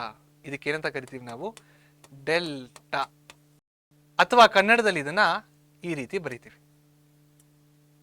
ಓಕೆ, ಡೆಲ್ಟಾ ಅಂತ ಕರಿತೀವಿ. ಓಕೆ, ಬರೀ ಇದನ್ನ ಬರೀ ಅವಶ್ಯಕತೆ ಇಲ್ಲ, ಇದನ್ನ ಆ್ಯಪ್ ಇಟ್ಕೊಳ್ಳಿ. Okay, delta. All right. ಈ ಡೆಲ್ಟಾ ಅಂದ್ರೆ ಏನು? ಈ ಡೆಲ್ಟಾ ಅಂದ್ರೆ ಏನಪ್ಪ? ಡೆಲ್ಟಾ ಅಂದ್ರೆ b² - 4ac. ಏನಿದು b² - 4ac? ಇಲ್ಲಿದೆ ನೋಡಿ, b² - 4ac ಎಲ್ಲಿದೆ? ಇಲ್ಲಿದೆ. ಇದಕ್ಕೆ ನಾವು ಡೆಲ್ಟಾ ಅಂತ ಕರಿತೀವಿ. ಜ್ಞಾಪಕ ಇಟ್ಕೊಳ್ಳಿ. ಶೋಧಕ ಡಿಸ್ಕ್ರಿಮಿನೆಂಟ್ ಅಂದ್ರೆ ಏನು? ಡೆಲ್ಟಾ. ಡೆಲ್ಟಾ ಅಂದ್ರೆ ಏನು? b² - 4ac. ಕರೆಕ್ಟ್, ಅಷ್ಟೇ ಜ್ಞಾಪಕ ಇಟ್ಕೊಳ್ಳಿ. ಇಲ್ಲಿ ಏನ್ ಬರ್ತಾ ಇದೆ ನಮ್ಗೀಗ? ಡೆಲ್ಟಾ. ಡೆಲ್ಟಾ ಅಂದ್ರೆ ಏನು? b² - 4ac. ರೈಟ್. ಸೊ ಇವಾಗ ಏನ್ ಮಾಡಬೇಕು ನಾವು? Discriminant, nature of the roots ನ ಕಂಡುಹಿಡಿಬೇಕು. ಈ ನೇಚರ್ ಆಫ್ ದ ರೂಟ್ಸ್ ನ ಕಂಡುಹಿಡಿಯೋದಕ್ಕೆ ನಾವು ಡಿಸ್ಕ್ರಿಮಿನೆಂಟಿನ ಉಪಯೋಗನ ಮಾಡ್ತಾ ಇದ್ದೀವಿ. ಇವಾಗ ಇಲ್ಲಿ ನೋಡಿ, ಫಾರ್ ಎಕ್ಸಾಂಪಲ್, ಸೇಮ್ ಎಕ್ಸಾಂಪಲ್ ತಗೊಳ್ಳೋಣ. x² - 5x + 6 = 0. Okay, x² - 5x + 6 = 0. ಮೊದಲನೇ ಸ್ಟೆಪ್ ಏನ್ ಮಾಡಬೇಕು? ಇದನ್ನ ಸಾಮಾನ್ಯ ರೂಪ ಜೊತೆಗೆ ಹೋಲಿಸಿ. ಅಂದ್ರೆ ax² + bx + c = 0. ಹೋಲಿಸಿದ ಮೇಲೆ a ಅಂದ್ರೆ ಏನು? a ಅಂದ್ರೆ 1. b ಅಂದ್ರೆ ಏನು? b ಅಂದ್ರೆ 5 -5. c ಅಂದ್ರೆ ಏನು? c ಅಂದ್ರೆ 6. ಕರೆಕ್ಟ್. ಎ ಬಿ ಸಿಗಳು ಬಂದಿದ್ದಾವೆ. ಹೇಗೆ? ಕೊಟ್ಟಿರುವ ವರ್ಗ ಸಮೀಕರಣನ ನಾವು ವರ್ಗ ಸಮೀಕರಣದ ಸಾಮಾನ್ಯ ರೂಪ, ಕೊಟ್ಟಿರುವ ಕ್ವಾಡ್ರಾಟಿಕ್ ಈಕ್ವೇಷನ್ ನಾವು ಕ್ವಾಡ್ರಾಟಿಕ್ ಈಕ್ವೇಷನ್ಸಿನ ಸ್ಟ್ಯಾಂಡರ್ಡ್ ಫಾರ್ಮ್ ಜೊತೆಗೆ ಕಂಪೇರ್ ಮಾಡಿದಾಗ ಎ ಬಿ ಸಿ ವ್ಯಾಲ್ಯೂಸ್ ಈ ರೀತಿ ಬರ್ತವೆ. ಈ ಎ ಬಿ ಸಿ ವ್ಯಾಲ್ಯೂಸ್ ಬಂದ್ಮೇಲೆ ನಾವು ಏನಕ್ಕೆ ಕಂಡುಹಿಡಿಬಹುದು? ಶೋಧಕನ ಕಂಡುಹಿಡಿಬಹುದು, ಅಂದ್ರೆ ಡಿಸ್ಕ್ರಿಮಿನೆಂಟ್ ನ ಕಂಡುಹಿಡಿಬಹುದು. ಹೇಗೆ? Discriminant = b² - 4ac. Correct, b² - 4ac ಅಲ್ವಾ? ಸೊ b² b ಅಂದ್ರೆ ಏನು? -5 -5 the whole square -4 into a ಅಂದ್ರೆ ಏನು? a ಅಂದ್ರೆ 1, c ಅಂದ್ರೆ ಏನು? c ಅಂದ್ರೆ 6. ಸೊ 5 ಸ್ಕ್ವೇರ್ ಅಂದ್ರೆ 25 ಆಗುತ್ತೆ. 6 4 24. ಸೊ 25 - 24 ಏನ್ ಬರ್ತಾ ಇದೆ? 1. ಸೊ ಇಲ್ಲಿ ಶೋಧಕದ ಬೆಲೆ, ದ ವ್ಯಾಲ್ಯೂ ಆಫ್ ಡಿಸ್ಕ್ರಿಮಿನೆಂಟ್ ಎಷ್ಟಂತ ಬರ್ತಾ ಇದೆ? 1 ಅಂತ ಬರ್ತಾ ಇದೆ. ರೈಟ್. ಇಲ್ಲಿ 3 ತರದ ಇದಾವೆ. ಸೊ ಇದನ್ನ ಈ ರೀತಿ ಶೋಧಕನ ಕಂಡುಹಿಡಿಬೇಕು ಕೊಟ್ಟಿರುವಂತಹ ವರ್ಗ ಸಮೀಕರಣಕ್ಕೆ. ಯಾವ ರೀತಿ ಕಂಡುಹಿಡಿಬೇಕು ಇಲ್ಲಿ ಬರ್ದಿದ್ದೀನಿ. ಓಕೆ, ನಾವೇನ್ ಜ್ಞಾಪಕ ಇಟ್ಕೋಬೇಕು ಇಲ್ಲಿ? ಇದನ್ನೇ ನಾವು ಜ್ಞಾಪಕ ಇಟ್ಕೋಬೇಕಾಗಿರೋದು. ಫಾರ್ಮುಲಾ ಇದು ನಮ್ಗೆ, ಇದು ಒಂಥರ. ಓಕೆ, ಇದು ಮೊದಲನೇ ಪಾರ್ಟ್. ಏನಿದೆ ಏನಂತ ಹೇಳ್ತಾ ಇದ್ದೀನಿ? ಡಿಸ್ಕ್ರಿಮಿನೆಂಟ್ ಅಥವಾ ಶೋಧಕಕ್ಕೆ ನಾವು ಡೆಲ್ಟಾ ಅಂತ ಕರಿತೀವಿ. ಈ ಡೆಲ್ಟಾ ಅಂದ್ರೆ ಏನು? b² - 4ac. ಮೊದಲನೇ ಪಾರ್ಟ್. ಎರಡನೇ ಪಾರ್ಟ್, ಕೊಟ್ಟಿರುವ ವರ್ಗ ಸಮೀಕರಣಕ್ಕೆ ನಾವು ಡೆಲ್ಟಾನ ಕಂಡುಹಿಡ್ಕೊಂಡು ಈ ರೀತಿ ಕಂಡುಹಿಡಿಬಹುದು ಡೆಲ್ಟಾ. ಓಕೆ, ಫಾರ್ಮುಲಾನ ಅಪ್ಲೈ ಮಾಡಿ ಸಾಮಾನ್ಯ ರೂಪದ ಜೊತೆಗೆ ಹೋಲಿಸಿ ಎ ಬಿ ಸಿ ವ್ಯಾಲ್ಯೂಸ್ಗಳನ್ನ ಈ ಫಾರ್ಮುಲಾದಲ್ಲಿ ಹಾಕಿ ಡೆಲ್ಟಾ ನಮಗೆ ಈ ರೀತಿ ಬರುತ್ತೆ. ಇದು ಎರಡನೇ ಪಾರ್ಟ್. ಮೂರನೇ ಪಾರ್ಟ್ ಏನಪ್ಪಾ ಅಂದ್ರೆ ಇದೇ ಮೋಸ್ಟ್ ಇಂಪಾರ್ಟೆಂಟ್ ಪಾರ್ಟ್. ಓಕೆ, ಇಲ್ಲೇನಾಗ್ತಾ ಇದೆ? ನಮಗೆ ಡೆಲ್ಟಾ 1 ಬರ್ತಾ ಇದೆ. ಅಕಸ್ಮಾತ್ ನಮಗೆ ಡೆಲ್ಟಾ 0 ಬಂದ್ರೆ? ಕರೆಕ್ಟ್, ಇಲ್ಲಿ 3 ಕೇಸ್ಗಳು ಬರ್ತವೆ. ಏನಪ್ಪ ಕೇಸ್ಗಳು? Delta >0, delta = 0, delta <0. ಡೆಲ್ಟಾ ಅಂದ್ರೆ ಏನು? ಜ್ಞಾಪಕ ಇಟ್ಕೊಳ್ಳಿ. ಡೆಲ್ಟಾ ಅಂದ್ರೆ b² - 4ac. ಅದನ್ನ ಇಲ್ಲಿ ಬರೀತೀನಿ ನೋಡಿ. b² - 4ac greater than 0, b² - 4ac is equal to 0, b² - 4ac is lesser than 0. ಈ 3 ಕೇಸ್ಗಳು ಬಿಡ್ತವೆ. ಎರಡೂ ಒಂದೇನೆ. ಇಲ್ಲಿ ಡೆಲ್ಟಾ ಅಂತ ಬರ್ದಿದ್ದೀನಿ, ಇಲ್ಲಿ ಡೆಲ್ಟಾ ಫುಲ್ ಫಾರ್ಮ್ ಬರ್ದಿದ್ದೀನಿ ಅಷ್ಟೇ. ಓಕೆ, ಈ 3 ಕೇಸ್ಗಳನ್ನ ನಾವು ಅರ್ಥ ಮಾಡ್ಕೊಳ್ಳೋದು ತುಂಬಾ ಇಂಪಾರ್ಟೆಂಟ್ ಆಗುತ್ತೆ. ಯಾವಾಗ b² - 4ac 0ಕ್ಕಿಂತ ಜಾಸ್ತಿ ಇರುತ್ತೋ, ಓಕೆ ಬರ್ಕೊಳ್ಳಿ ಇದನ್ನ, b² - 4ac ಯಾವಾಗ 0ಕ್ಕಿಂತ ಜಾಸ್ತಿ ಇರ್ತಾವೋ ಅವಾಗ ಮೂಲಗಳು ಹೇಗಿರ್ತವೆ ಅಂದ್ರೆ ಮೂಲಗಳು ವಾಸ್ತವವಾಗಿರ್ತವೆ ಹಾಗೂ ಭಿನ್ನವಾಗಿರ್ತವೆ. ಭಿನ್ನವಾಗಿರ್ತವೆ ಅಂದ್ರೆ ಏನು? ಇಲ್ಲಿ ಏನಂತ ಬಂತು ನಮಗೆ? ಮೂಲಗಳು x = 3, x = 2 ಅಂತ ಬಂದಿದ್ದಾವೆ. ಕರೆಕ್ಟಾ? ಭಿನ್ನವಾಗಿದೆ ನೋಡಿ, ಇದು 3, ಇದು 2 ಭಿನ್ನವಾಗಿದ್ದಾವೆ. ಹಾಗೂ ಇದು ವಾಸ್ತವ ಸಂಖ್ಯೆಗಳ? ಹೌದು, ಇದು ವಾಸ್ತವ ಸಂಖ್ಯೆಗಳು. ಸೊ ಹಾಗಾಗಿ ಯಾವಾಗ ಬಿ ಸ್ಕ್ವೇರ್ ಮೈನಸ್ 4ac 0ಕ್ಕಿಂತ ಜಾಸ್ತಿ ಇರ್ತಾವೋ ಅವಾಗ ಮೂಲಗಳು ಯಾವ ಥರ ಇರ್ತವೆ? ಮೂಲಗಳು ವಾಸ್ತವ ಹಾಗೂ ಭಿನ್ನವಾಗಿರ್ತವೆ. ವಾಸ್ತವವಾಗಿರ್ತವೆ ಹಾಗೂ ಭಿನ್ನವಾಗಿರ್ತವೆ. ಇಂಗ್ಲೀಷಲ್ಲಿ ಯಾವ ರೀತಿ ಬರೆಯೋದು? The roots are real and distinct. Okay, ಇದು ಯಾವಾಗ? ಬಿ ಸ್ಕ್ವೇರ್ ಮೈನಸ್ 4ac 0ಕ್ಕಿಂತ ಜಾಸ್ತಿ ಇರಬೇಕಾದ್ರೆ ಎಕ್ಸಾಂಪಲ್ ಇಲ್ಲಿದೆ. ಓಕೆ, ಅದೇ ಇವಾಗ ಬಿ ಸ್ಕ್ವೇರ್ ಮೈನಸ್ 4ac 0ಗೆ ಸಮವಾಗಿದ್ದರೆ ಅವಾಗ ಯಾವ ರೀತಿ ಇರ್ತವೆ? ಮೂಲಗಳು ವಾಸ್ತವ ಹಾಗೂ ಸಮವಾಗಿರ್ತವೆ. ಓಕೆ, ವಾಸ್ತವ ಹಾಗೂ ಸಮವಾಗಿರ್ತವೆ. ಇದನ್ನ ಯಾವ ರೀತಿ ಬರೀಬಹುದು? Real and equal. The roots are real and equal. ಮೂಲಗಳು ವಾಸ್ತವ ಹಾಗೂ ಸಮವಾಗಿರ್ತವೆ. ಅದೇ B square minus 4ac lesser than 0 ಅಂತ ಬಂದಾಗ ವಾಸ್ತವ ಮೂಲಗಳು ಇಲ್ಲ, ವಾಸ್ತವ ಮೂಲಗಳು ಹೊಂದಿರುವುದಿಲ್ಲ. ನೋ ರಿಯಲ್ ರೂಟ್ಸ್ ಅಂತ ಬರಿಬಹುದು. No real roots. ಸೊ ಈ ಡಿಸ್ಕ್ರಿಮಿನೆಂಟ್ ಅಥವಾ ಈ ಶೋಧಕದಲ್ಲಿ ತುಂಬಾ ಇಂಪಾರ್ಟೆಂಟ್ ಪಾರ್ಟ್ ಏನಪ್ಪಾ ಅಂದ್ರೆ, ಮೊದಲನೆಯದು ಏನಿದು? ಇದು ನಮ್ಮ ಸೂತ್ರ. ಶೋಧಕ ಅಂದ್ರೆ ಏನು? B square minus 4ac. ಇದಕ್ಕೇನಂತ ಕರಿತೀವಿ ನಾವು? ಡೆಲ್ಟಾ ಅಂತ ಕರಿತೀವಿ. ಎರಡನೇದು, ಶೋಧಕನ ಯಾವ ರೀತಿ ಕಂಡುಹಿಡಿಯಬೇಕು? ಕೊಟ್ಟಿರುವಂತಹ ವರ್ಗ ಸಮೀಕರಣಕ್ಕೆ ಈ ವರ್ಕಿಂಗ್ ನಲ್ಲಿ ತೋರಿಸಿದ್ವಿ. ಮೂರನೇ ಹಾಗೂ ಇಂಪಾರ್ಟೆಂಟ್ ಪಾಯಿಂಟು, ಶೋಧಕ 0ಕ್ಕಿಂತ ಜಾಸ್ತಿ ಇದ್ದಾಗ ಯಾವ ರೀತಿ ಇರ್ತವೆ, ಶೋಧಕ 0ಗೆ ಸಮವಾಗಿದ್ದಾಗ ಯಾವ ರೀತಿ ಇರ್ತವೆ, ಅದೇ ರೀತಿಯಲ್ಲಿ ಶೋಧಕ 0ಗಿಂತ ಕಡಿಮೆ ಇದ್ದಾಗ ಮೂಲಗಳ ಸ್ವಭಾವ ಯಾವ ರೀತಿ ಇರ್ತವೆ ಅಂತ ಕ್ಲಿಯರ್. ಸೊ ಇದು 4ನೆಯ ಸಿದ್ಧಾಂತ. ಸೊ ಎಲ್ಲ ಸಿದ್ಧಾಂತಗಳನ್ನು ನಾವು ಮುಗಿಸಿದೀವಿ ಅಂತ ಅನ್ಕೋತೀನಿ ನಾನು. ಇವಾಗ ಸಮಯ ಯಾವುದಕ್ಕೆ? ಇವಾಗ ಸಮಯ ನಾವು ಕಲಿತಂತಹ ಸಿದ್ಧಾಂತಗಳನ್ನು ಪಠ್ಯ ಪುಸ್ತಕದ ಪ್ರಶ್ನೆಗಳಿಗೆ ಅನ್ವಯಿಸೋಣ. ಸೊ ಇಷ್ಟೊತ್ತು ನಾವು ಸಿದ್ಧಾಂತಗಳನ್ನು ನೋಡಿದೀವಲ್ವಾ? Let's apply the concepts that we have learn to the textbook problems. So ನಾವು ಇಷ್ಟೊತ್ತು ಏನು ನೋಡಿದೀವಿ ನೋಡಿ, 4 ಸಿದ್ಧಾಂತಗಳು. ಈ 4 ಸಿದ್ಧಾಂತಗಳಿಂದಾನೇ ನಿಮ್ಮ ಪ್ರಶ್ನೆ ಪತ್ರಿಕೆಯಲ್ಲಿ ಪ್ರಶ್ನೆಗಳು ಬರ್ತವೆ. ರೈಟ್? ಈ ಸಿದ್ಧಾಂತಗಳನ್ನ ತುಂಬಾ ಚೆನ್ನಾಗಿ ಅರ್ಥ ಮಾಡ್ಕೊಳ್ಳಿ. ಈ ಸಿದ್ಧಾಂತಗಳು ಬಂದಿದ್ದಲ್ಲಿ ನೀವು ಟೆಕ್ಸ್ಟ್ ಬುಕ್ ಪ್ರಾಬ್ಲಮ್ಸ್ನ ಈಸಿಯಾಗಿ ಸಾಲ್ವ್ ಮಾಡಿ. ರೈಟ್? ಸೊ ಟೆಕ್ಸ್ಟ್ ಬುಕ್ ಪ್ರಾಬ್ಲಮ್ನ ಸಾಲ್ವ್ ಮಾಡೋಣ. ಮೊದಲನೆಯ ಎಕ್ಸಸೈಸ್, ಮೊದಲನೆಯ ಅಭ್ಯಾಸ 4.1. ಸೊ ಈ ಅಭ್ಯಾಸನ ಸ್ಟಾರ್ಟ್ ಮಾಡೋಣ ಈಗ. ಮೊದಲನೆಯ ಪ್ರಶ್ನೆ ಈ ರೀತಿ ಇದೆ ನೋಡಿ. ಈ ಕೆಳಗಿನವುಗಳಲ್ಲೂ ವರ್ಗ ಸಮೀಕರಣಗಳೇ ಎಂಬುದನ್ನು ಪರೀಕ್ಷಿಸಿ ಅಂತ ಹೇಳ್ತಾ ಇದ್ದಾರೆ. Check whether the following are quadratic equations ಅಂತ ಹೇಳ್ತಾ ಇದ್ದಾರೆ. ಕ್ವಾಡ್ರಾಟಿಕ್ ಅಂದ್ರೆ ಡಿಗ್ರಿ 2 ಆಗಿರಬೇಕು. ಕರೆಕ್ಟ್? ನಾವು ಓದಿದೀವಲ್ವಾ? ಈಕ್ವೇಶನ್ ಅಂದ್ರೆ ಏನು? ಲೆಫ್ಟ್ ಹ್ಯಾಂಡ್ ಸೈಡ್ ಇರಬೇಕು, ರೈಟ್ ಹ್ಯಾಂಡ್ ಸೈಡ್ ಎಡಬದಿ ಬಲಬದಿ ಇರಬೇಕು.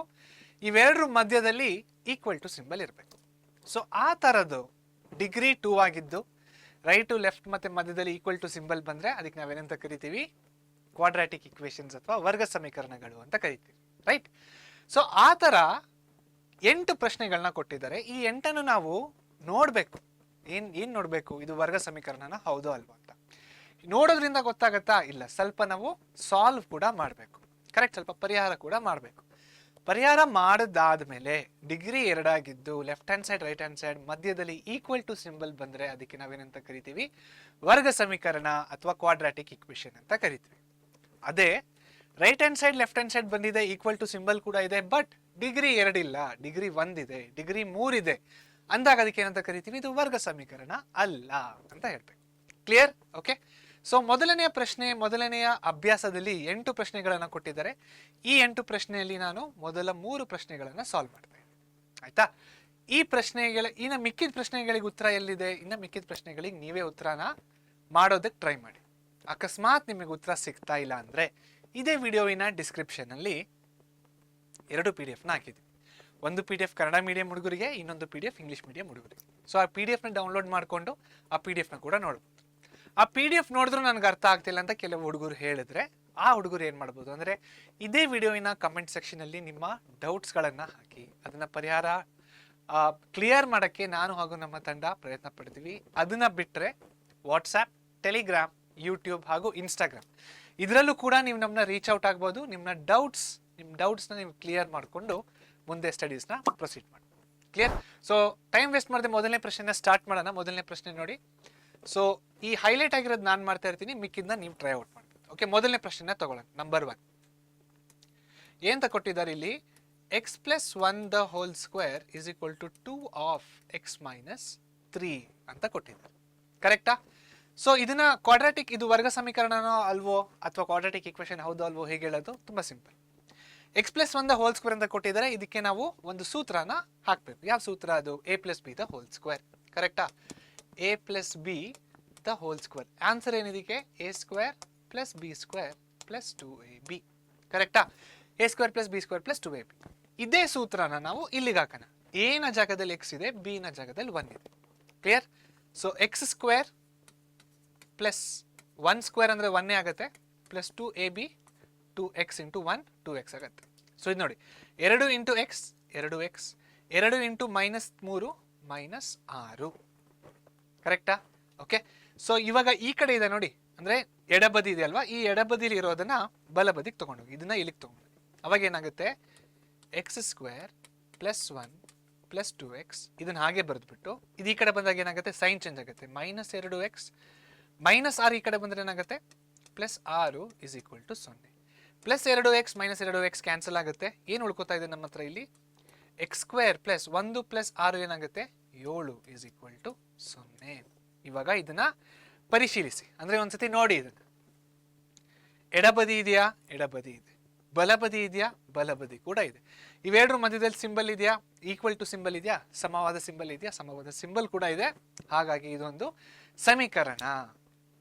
ಇದು ವರ್ಗ ಸಮೀಕರಣನ? ಹೌದು ಅಲ್ವೋ? ನೋಡಿ ಡಿಗ್ರಿ ಎಷ್ಟಿದೆ ನೋಡಿ, ಡಿಗ್ರಿ 2 ಇದೆ. ಹಾಗಾಗಿ ಇದು ವರ್ಗ ಸಮೀಕರಣ. therefore this is a quadratic equation.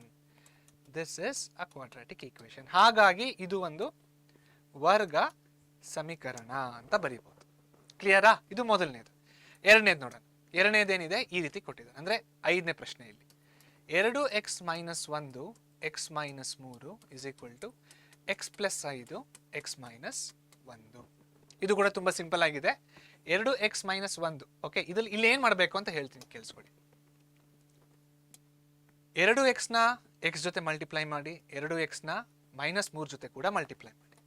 ಅದೇ ರೀತಿಯಲ್ಲಿ ಈ -1 x ಜೊತೆ ಮಲ್ಟಿಪ್ಲೈ ಮಾಡಿ, -1 ಮತ್ತೆ -3 ಜೊತೆ ಮಲ್ಟಿಪ್ಲೈ ಮಾಡಿ. ಸೇಮ್ ಥಿಂಗ್, 5ನ x ಜೊತೆ ಮಲ್ಟಿಪ್ಲೈ ಮಾಡಿ, 5ನ -1 ಜೊತೆ ಕೂಡ ಮಲ್ಟಿಪ್ಲೈ ಮಾಡಬೇಕು. ಹಾಗೆ ಈ ಎಕ್ಸ್ನ ಎಕ್ಸ್ ಜೊತೆ ಮಲ್ಟಿಪ್ಲೈ ಮಾಡಬೇಕು, ಮತ್ತೆ ಈ ಎಕ್ಸ್ನ -1 ಜೊತೆ ಕೂಡ ಮಲ್ಟಿಪ್ಲೈ ಮಾಡಬೇಕು. ಏನು ಮಾಡ್ತಾ ಇದ್ದೀವಿ? ಇದನ್ನ ಇವೆರಡರ ಜೊತೆ, ಇದನ್ನ ಇವೆರಡರ ಜೊತೆ ಮಲ್ಟಿಪ್ಲೈ ಮಾಡ್ತಾ ಇದ್ದೀವಿ, ಗುಣಿಸ್ತಾ ಇದ್ದೀವಿ. ಏನಕ್ಕೆ ಗುಣಿಸ್ತಾ ಇದ್ದೀವಿ? ಈ ಥರ ಗುಣಿಸಿದಾಗ ಪವರ್ ಬರುತ್ತೆ. ಸೊ ಆ ಪವರ್ನ ನೋಡಿ ನಾವು ಹೇಳಬೇಕು ಇದು ವರ್ಗ ಸಮೀಕರಣ ಹೌದೋ ಅಲ್ವೋ. ಕರೆಕ್ಟ್? ಸೇಮ್ ಥಿಂಗ್ ನೋಡಿ, ಇದನ್ನ ಇದ್ರ ಜೊತೆ ಹಾಗೂ ಇದನ್ನ ಇದ್ರ ಜೊತೆ ಮಲ್ಟಿಪ್ಲೈ. ಸೊ ಮಲ್ಟಿಪ್ಲೈ ಮಾಡಿ ನೋಡೋಣ ಏನು ಬರುತ್ತೆ ಆನ್ಸರ್ ಅಂತ.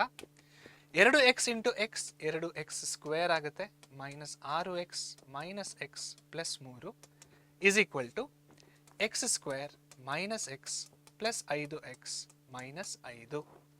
ಹೇಗೆ ಪ್ಲಸ್ 5x, ಹೇಗೆ -5, ಹೇಗೆ -x, ಹೇಗೆ -x, ಹೇಗೆ ಪ್ಲಸ್? ಬೇಸಿಕ್ ಇದು, right? So multiplication plus into plus plus ಬರುತ್ತೆ, ಪ್ಲಸ್ ಇಂಟು ಮೈನಸ್ ಮೈನಸ್ ಬರುತ್ತೆ, ಮೈನಸ್ ಇಂಟು ಪ್ಲಸ್ ಮೈನಸ್ ಬರುತ್ತೆ, ಮೈನಸ್ ಇಂಟು ಮೈನಸ್ ಪ್ಲಸ್ ಬರುತ್ತೆ, ರೈಟ್? ಸೊ ಇದೊಂದು ಸೂತ್ರ ನಿಮ್ಗೆ ಗೊತ್ತಿರಬೇಕಿದೆ ಆಲ್ರೆಡಿ. ತುಂಬ ಕೆಳಗಡೆ ಅಂದರೆ 10ನೇ ತರಗತಿಯಲ್ಲಿ ಇದ್ದೀರಾ, 8, 9ನೇ ತರಗತಿಯಲ್ಲಿ ಇದನ್ನ ನೀವು ನೋಡಿರ್ತೀರ. ಓಕೆ, ಸೊ ಅದನ್ನೇ ಇಲ್ಲಿ ಯೂಸ್ ಮಾಡಿಬಿಟ್ಟು ಈ ಥರ ಬರೆದಿದ್ದೀನಿ. ನೆಕ್ಸ್ಟ್ ಈ ಕಡೆ ಇರೋದನ್ನ ಆ ಕಡೆ ತೊಗೊಂಡೋಗೋಣ. ಸೊ ಇದನ್ನ ಹಾಗೆ ಬರ್ಕೊಳ್ಳೋಣ. ಇಲ್ಲಿ ಏನಾಗುತ್ತೆ? 2x ಸ್ಕ್ವೇರ್ -7x, ಕರೆಕ್ಟಾ? -6x -1x -7x plus 3 minus ಇದನ್ನ ಆ ಕಡೆ ತೊಗೊಂಡೋದಾಗ ಏನಾಗುತ್ತೆ? -x square, correct? 5x - x 4x ಆಗುತ್ತೆ, ಪ್ಲಸ್ 4x ನ ಆ ಕಡೆ ತೊಗೊಂಡೋದ್ರೆ ಏನಾಗುತ್ತೆ? -4x plus 5 is equal to 0. Clear? Okay, ಇವಾಗ ನೋಡಿ ಏನು ಮಾಡ್ಬೇಕಂತ.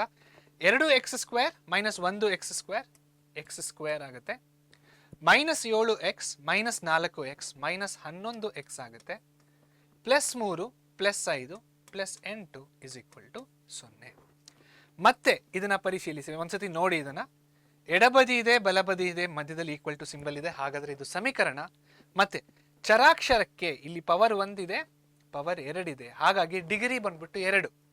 Degree 2, left hand side right hand side equal to symbol ಇದೆ. ಹಾಗಾಗಿ ಇದು ವರ್ಗ ಸಮೀಕರಣ. ಕ್ಲಿಯರ್? ಓಕೆ, ನೆಕ್ಸ್ಟ್ 3ನೇ ಪ್ರಶ್ನೆ ನೋಡೋಣ. ಸೊ 3ನೇ ಪ್ರಶ್ನೆ ಅಂದ್ರೆ ಇಲ್ಲಿ ಯಾವ್ದು ತಗೊಳ್ಳೋಣ ನಾವು? 7ನೇ ಪ್ರಶ್ನೆನ ತಗೊಳ್ಳೋಣ. ಈ 7ನೇ ಪ್ರಶ್ನೆಯಲ್ಲಿ x plus 2 the whole cube is equal to 2x of x square minus 1 ಅಂತ ಇದೆ. x plus 2 the whole cube is equal to 2x of x square minus 1. ಸೊ ಇಲ್ಲಿ ಯಾವ ಸೂತ್ರನ ಹಾಕ್ಬೇಕಂದ್ರೆ ನಾವು a plus B the whole cube ಸೂತ್ರನ ಹಾಕಬೇಕು. ಏನಿದೆ ಸೂತ್ರ? ಅದು A plus B the whole cube. ಇದಕ್ಕೆ A cube plus B cube plus 3a² B plus 3ab square ಇದೇ ಎ ಪ್ಲಸ್ ಬಿ ಹೋಲ್ ಕ್ಯೂಬಿನ ಸೂತ್ರ. ರೈಟ್, ಈ ಸೂತ್ರನ ಇಲ್ಲಿ ಹಾಕ್ಬಿಟ್ಟು ಸಾಲ್ವ್ ಮಾಡಿದಾಗ ಒಂದು ಆನ್ಸರ್ ಬರುತ್ತೆ. ಆನ್ಸರ್ ನೋಡ್ಬಿಟ್ಟು ನಾವು ಹೇಳಬೇಕಿದ್ದು ವರ್ಗ ಸಮೀಕರಣ ಹೌದೋ ಅಲ್ವೋ ಅಂದ್ಬಿಟ್ಟು. ರೈಟ್, ಇದು ವರ್ಗ ಸಮೀಕರಣ ಹೌದು ಅಂದ್ರೆ that is a quadratic equation. ಇದು ಕೂಡ ವರ್ಗ ಸಮೀಕರಣ ಹೌದು, ಇದು ಕೂಡ ಒಂದು ಕ್ವಾಡ್ರಾಟಿಕ್ ಈಕ್ವೇಶನ್. ಮೂರನೇದು ಇವಾಗ ನೋಡೋಣ. Okay, A plus B the whole cube. A ನ ಜಾಗದಲ್ಲಿ ಎಕ್ಸ್ ಇದೆ, ಬಿ ನ ಜಾಗದಲ್ಲಿ 2 ಇದೆ. ಸೊ ಇದೇನಾಗುತ್ತೆ, A cube plus B cube plus 3a² into B plus 3b². Okay, ಫಾರ್ಮುಲೆನ ಪ್ರಕಾರನೇ ಬರೋಣ. ಪ್ಲಸ್ 3ab² ಅಂತ ಆಗುತ್ತೆ.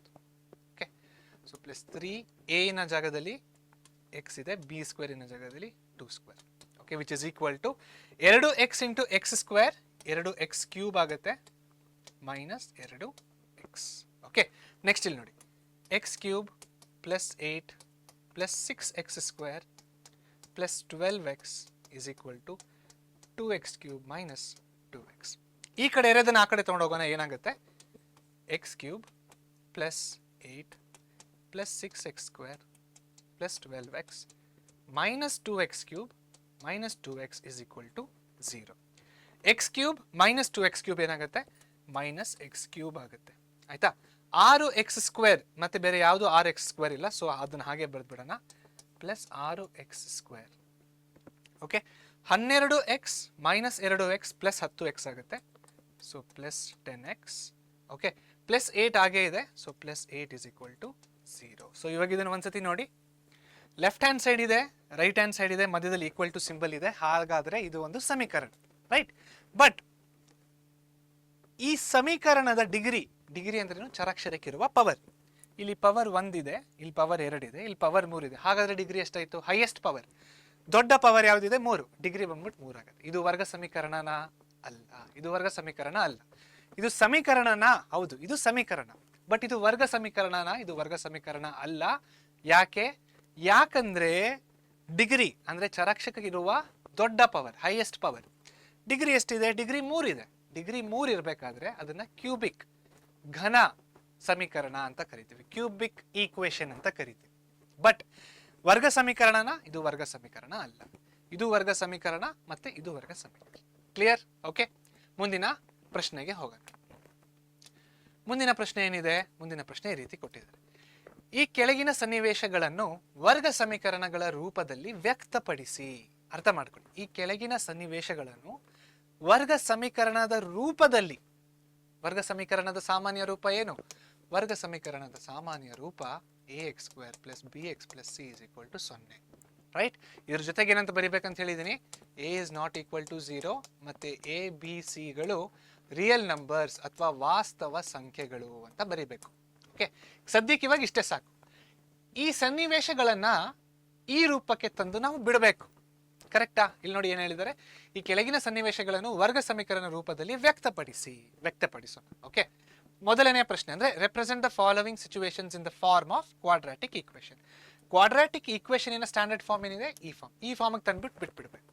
ಓಕೆ, ಇದನ್ನ ನೀವು ಸಾಲ್ವ್ ಕೂಡ ಮಾಡಬಹುದು, ಬಟ್ ಪ್ರಶ್ನೆಯಲ್ಲಿ ಏನ್ ಹೇಳಿದ್ದಾರೆ, ವ್ಯಕ್ತಪಡಿಸಿ ಅಂತ ಹೇಳಿದ್ದಾರೆ, ವ್ಯಕ್ತಪಡಿಸಿ.